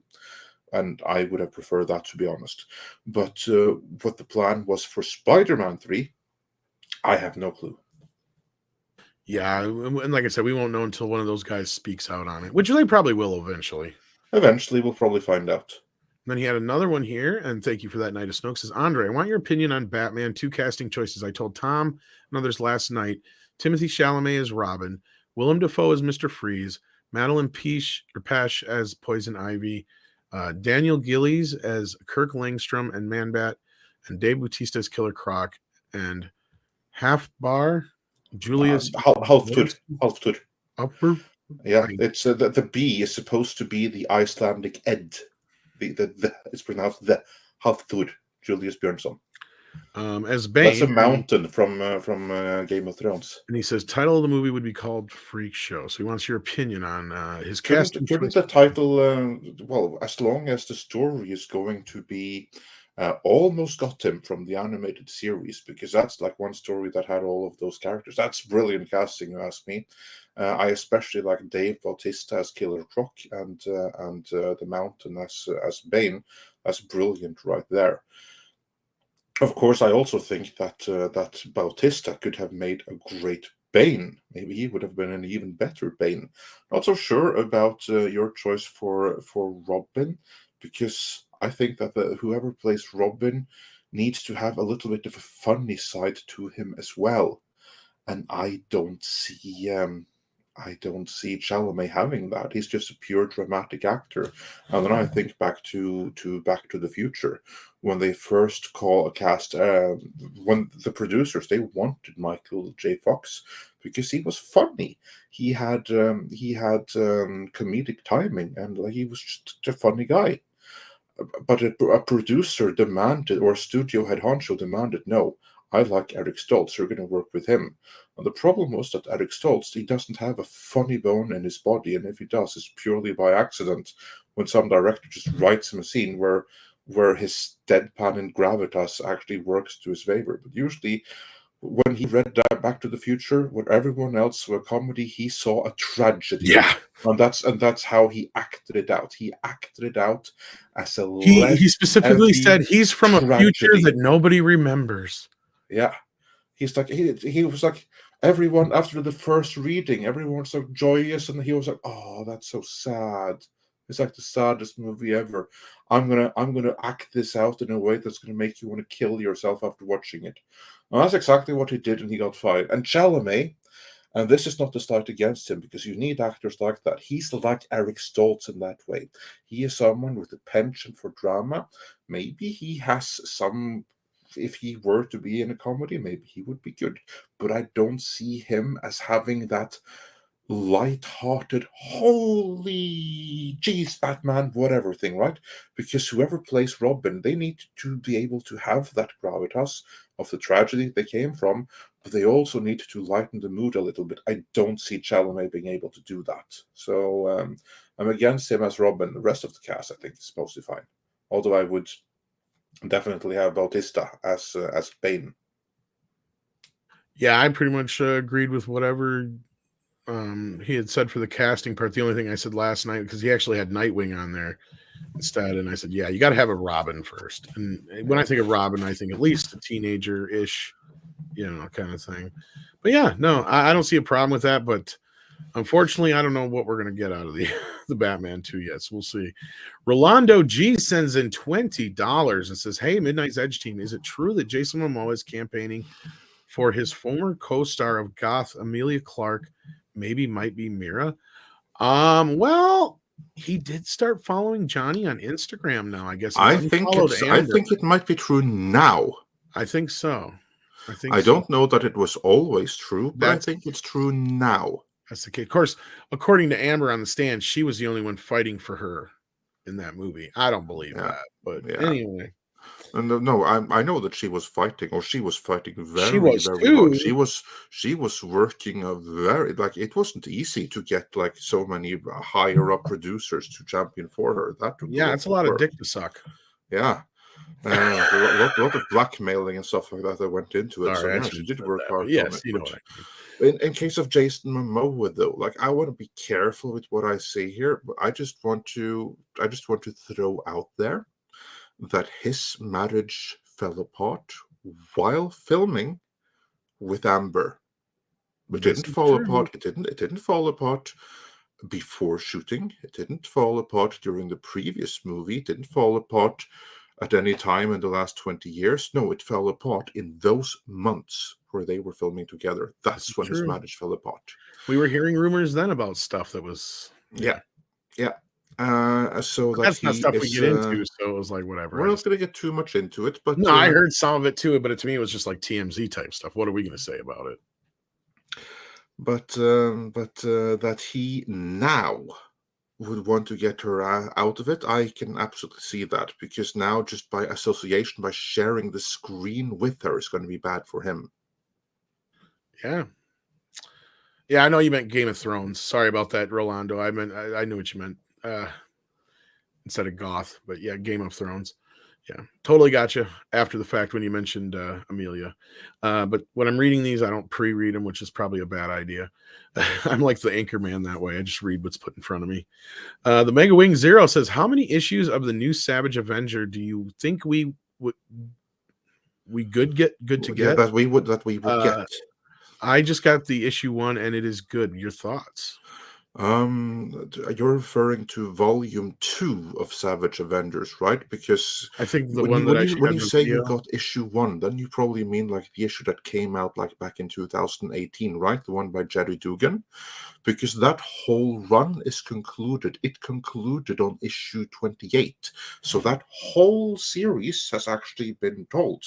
It's released, it's finished, and it's unless he's talking about the one that's in the video that we have today, because that's the next thing I was going to say. So there's volume 2 of Savage Avengers, which is starting over with issue 1 now. I don't know that the first issue of that has been released yet. I don't know when that is out. I have to check. Maybe it's out all today. It says is May on the cover that I have. So. Okay, then it. Oh, okay, yeah. No, it is out today. I see now. So that's volume 2.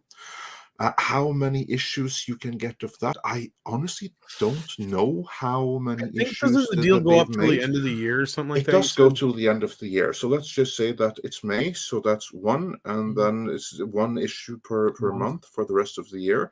That means that they can get a maximum of 7 issues, maximum. They could possibly drop 2 in a month too, is like so say a maximum of 8. Probably about that. That'd be my maximum of 8 issues. Yeah, but otherwise, yeah, the other series is already done with, as Andre said. So, and I was looking for that cover, and I can't find it here in my folder. But I have to say that the interaction in the original of a volume with you like Conan and Deadpool. I mean, it was so. You said that and Punisher too. You said was a good one. Yeah, that was interesting. But the fun one is like when Deadpool and Conan are locked up in a jail cell together. So you were talking about that, yeah. That was pretty amazing. Because I said, well, I could see him just killing him or kicking the shit out of you. You're like, yeah, that's pretty much what happened. And this is the newer one here. Yeah.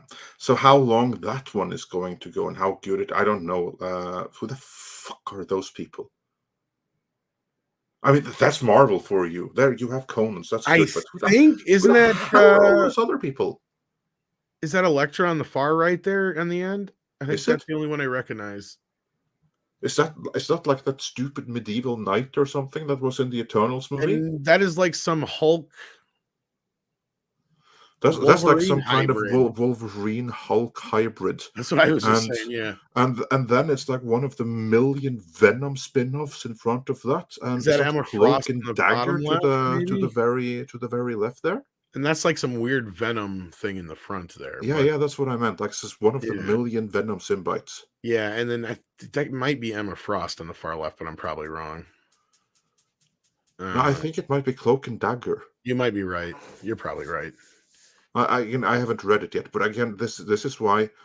I mean, holy hell, what a freaking B team!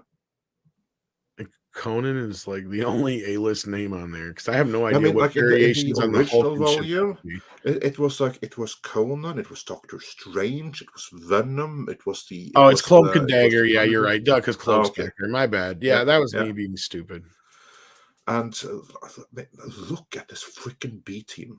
Did they actually make Elektra Daredevil? I see the horn helmet now thing. Oh my fucking god! Seriously, I did not know that.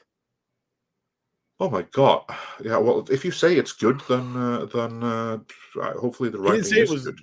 I don't know. He didn't say anything about it being good. They just said Elektra is still Daredevil, meaning implying they turned her into Daredevil. And as you see here on this post, I didn't even notice that until he said that. That if that is her, she's wearing Daredevil's helmet. So that's Daredevil's horn there. See, that's his helmet. God. Yeah, I'm not sad about Marvel losing the license. I mean, this was the wrong time in history for them to get it back again. Oh my god! I'm very excited for what heroic signatures will do when they get into self-publishing. They had her take over for Daredevil in the comics too. Are you fucking kidding me? What did they do? Kill him too? That white guy's anti-venom. Okay, yeah, but you only need Conan. Well, that's what I really liked about Savage Avengers, because really it was a Conan book with Doctor Doom and everyone else in it. So, and it was pretty cool. It was cool. This though, let's see here. It's an all new, all different. Oh my god, it's dead already there. An all new, all different, all dangerous team assembles. Since his exile from the Hyborian Age, Conan the Barbarian has conquered the most dangerous foes the modern Marvel universe has to offer. Yeah, that was the previous one and was good. But what happens when this hard-edged Cimmerian finds himself on the run from the cybernetic soldiers of the future known as Deathlock? Outgunned and outmatched, Conan must turn to an unlikely group of loners, berserkers, and killers if he hopes to survive the nights. But can these savage Avengers defy Deathlock's murderous manhunt, or will they become the next targets in the crosshairs of tomorrow? Don't miss out on a bold new beginning for Marvel's most savage superheroes, as Ringo writer David Pepose, who's done Spencer and Locke Scout's Honor that I've never heard about, and superstar artist Carlos Magno from Kang the Conqueror and Robocop Dead or Alive introduce a sensational new lineup that will resonate across every era of the House of Ideas. I will see about that. Yeah. The Night of Snoke has another one coming in here, it looks like, before we get to our other last super chat and other request. But he wants to know, I have one more question if you don't mind. Let's say AJL reboot or Justice League reboot. Yeah, it was like really small in this one. Sequel happens, but from what we gathered, no Ben, no Henry, no Gal, no Ezra, no Ray, just Jason and maybe Porter Irons continue. And then we'll there's more. Continue. Yeah, I know. I'm waiting. We'll have to wait for the rest there.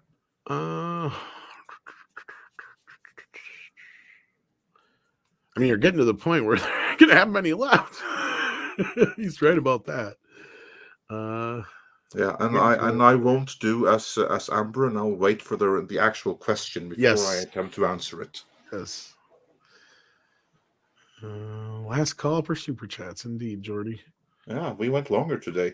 Yes, we only did. Only 400 watching, and I'm amazed we have this now, one, considering the trial started back up. And I believe the sister is on the stand today. That should be and there's some other stuff going on now, too. So, Yeah, just waiting on the rest of that Night of Snoke. No rush there, but hey, here he is. Here we go. Okay. What's his face as Martian Manhunter? J.K. Simmons as Gordon, who then would be the new Batman, Superman, Flash, Wonder Woman, and Cyborg in your fan casting? And would you even add more new faces? Thanks. Okay, wow. Very loaded question. First of all, I'd have to say, if you were getting to the point where I was just jokingly saying we've lost a lot of movies, like, yeah, they really have. If you're going to reboot anything, that means from scratch, complete scratch, no holdovers, none of that business. But I think we're a couple of years away from any of that kind of a possibility. So I do see them trying to get Henry Cavill back into the mix. I've already heard them trying to get Ben Affleck sweet talked into more stuff.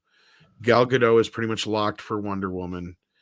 Cyborg is a problematic character at this point with all the bullshit surrounding it. So I don't know if they really mess with that too much. Martian Manhunter's already there, and as far as I know, I don't see any problem with him and the rest of the cast, as long as they continue to do that. And if they can get Henry Cavill back and Ben Affleck back, then there's a way to continue doing this, because you have the trio back and you can recast Flash and all the other ancillary characters along the way. And Jason Momoa is popular enough that, yeah, you can continue doing this for the next few years with a revamped version of these characters. And I'm sure if Zaslav's smart, he's been on the phone with Cavill already. But I mean, if I had to recast them all, that's too many for me to think of offhand to think of brand new people to take over those roles, unfortunately. But I think that's the best course of action at this point. I'm going to answer it that way. What about you, Andre? Yeah. Well, if it had to be a complete reboot, like, or to begin with, if I lost all of them, I would do a complete reboot, and I would not do it for a very, very long time. Here's why. Mortal Kombat Annihilation. That was a movie in which nearly the entire cast changed, and it comes across as this low-budget, direct-to-DVD, cheap-ass movie that came instantly afterwards. So if I had to do a Justice League movie featuring an all-new cast at this point, I wouldn't. I would allocate the budget from that into starting completely from scratch, doing Superman, doing Batman, doing Green Lantern, doing Wonder Woman, doing original movies closer to it. And what I would do is I would take a cue from the animated series and have it look a little bit more like retro-futuristic, do it completely different so that there's no way to confuse the two. And I would also go and look at someone that kind of has like that vintage 30s aesthetic. Like, for instance, look at what's his face in who was in Mad Men. He who also like campaigned John Hamm. John Hamm, yeah. I would get someone John Hamm-like, someone who's going to be the John Hamm 10 years from now. I would get someone like that. I would get one person kind of like that for Batman, and another person kind of like that for Superman. For Gal Gadot, also someone that kind of like looks part like the comics, but also someone that would fit in a movie from the 1930s. And I would go full retro-futurism in the outlook there. I couldn't tell you the detailed cast because I wouldn't cast for today. I would cast for who is going to be able to mature into these roles, so we can have a great Justice League movie 10 years down the line. Yeah. And I agree, you should probably just start it with a Justice League at this point. Like, there's no sense, and then just kind of going from there. So yeah. And then Snell World says, can we get Andre to say, by the power of Grayskull, I have the power? Those were actually my first English words. I kid you not. Like, when I was a kid, my first exposure to the English language was He-Man on the Sky Channel that we, through a fluke, got in on satellite. That was my first exposure to English. So when I was like a little kid in Norway, I would go around and I would say, in a horrendous Norwegian accent, by the power of Grayskull, I have the power. I would have no idea what it meant, but I would say it. Yeah, so there you go. And yeah, he also agrees that Solo was a crap movie. Ah, that means that you have tastes, man, as now world. Yeah, and Paulie loves John Hamm. You know what else Paulie loves? Paulie loves to stream, and he loves Gary with a J. And he's going to be hanging out with Pop Culture Minefield, looks like in about 40-ish minutes. So why don't you head on over there? I just shared the link in the chat. That's going to be on Latino Slant. You can hear those guys talk. Maybe I'll go harass them. And you can see me over there. So yeah, check that out. There it is. Okay, so with that, I'm going to do a speech now from Star Trek. It's Captain Kirk, but it's young Captain Kirk. They used to say, man could fly, he'd have wings, but he did fly. He discovered he had to. Do you wish that the first Apollo mission hadn't reached the moon? Or that we hadn't gone to Mars and then the nearest star? That's like saying that you wished you still operated with scalpels and sewed your patients up with catgut like your great-great-great-grandfather used to. I'm in command. I order this. But I'm not, because Dr. McCoy is right in pointing out that enormous danger, potential in any contact with any life and intelligence fantastically advanced as this. But I point out that the possibilities, potential for knowledge and advancement is equal great. Risk is our business. That's what this starship is all about. That's why we're aboard her. You may dissent without prejudice. Do I hear a negative vote? Thank you. Priceline.com. That was beautiful. Well, thank you. Thank you very much. It's a little tougher to do younger Kirk, because older Shatner is a little easier because he just don't give a fuck anymore. But young, he's animated. Lot to say. So like, yeah. Thank you for that, kids, if you enjoyed that. If not, sorry I butchered it. I do apologize if I did. But thank you, Andre, for the praise. And yeah, go check out Paulie in about 40 minutes over on his channel. I'm glad you enjoyed it, ActionCom. Thank you so much for the donation, my friend. And yeah, do check out the Orville trailer too, as per ActionCom's request. It looks good. And Darren says thank you as well. So thank you guys for being here. We appreciate it. And take care of yourselves and each other. And anything to plug before we go, Andre, besides 4K for you this afternoon? Well, we have some videos coming, so just stay tuned. In case you don't get notifications, just check the channel regularly. Check out Midnight Edge Espanol, check out Latino Slam, check out Midnight Edge After Dark later for 4K for you. And and be on the lookout for many videos for the rest of the month. So Tom, I hope you got sleep in already. No. And today is like one of my busiest days of the week besides Monday. Well, I don't relax today because I don't have the scripts yet. But it's going to be bright and early tomorrow. Yeah. All right, everybody. Thank you so much. And with that, as Andre says, it is time for Koalas in the Rain. Koalas in the rain. Koalas in the rain. No fucks given. Koala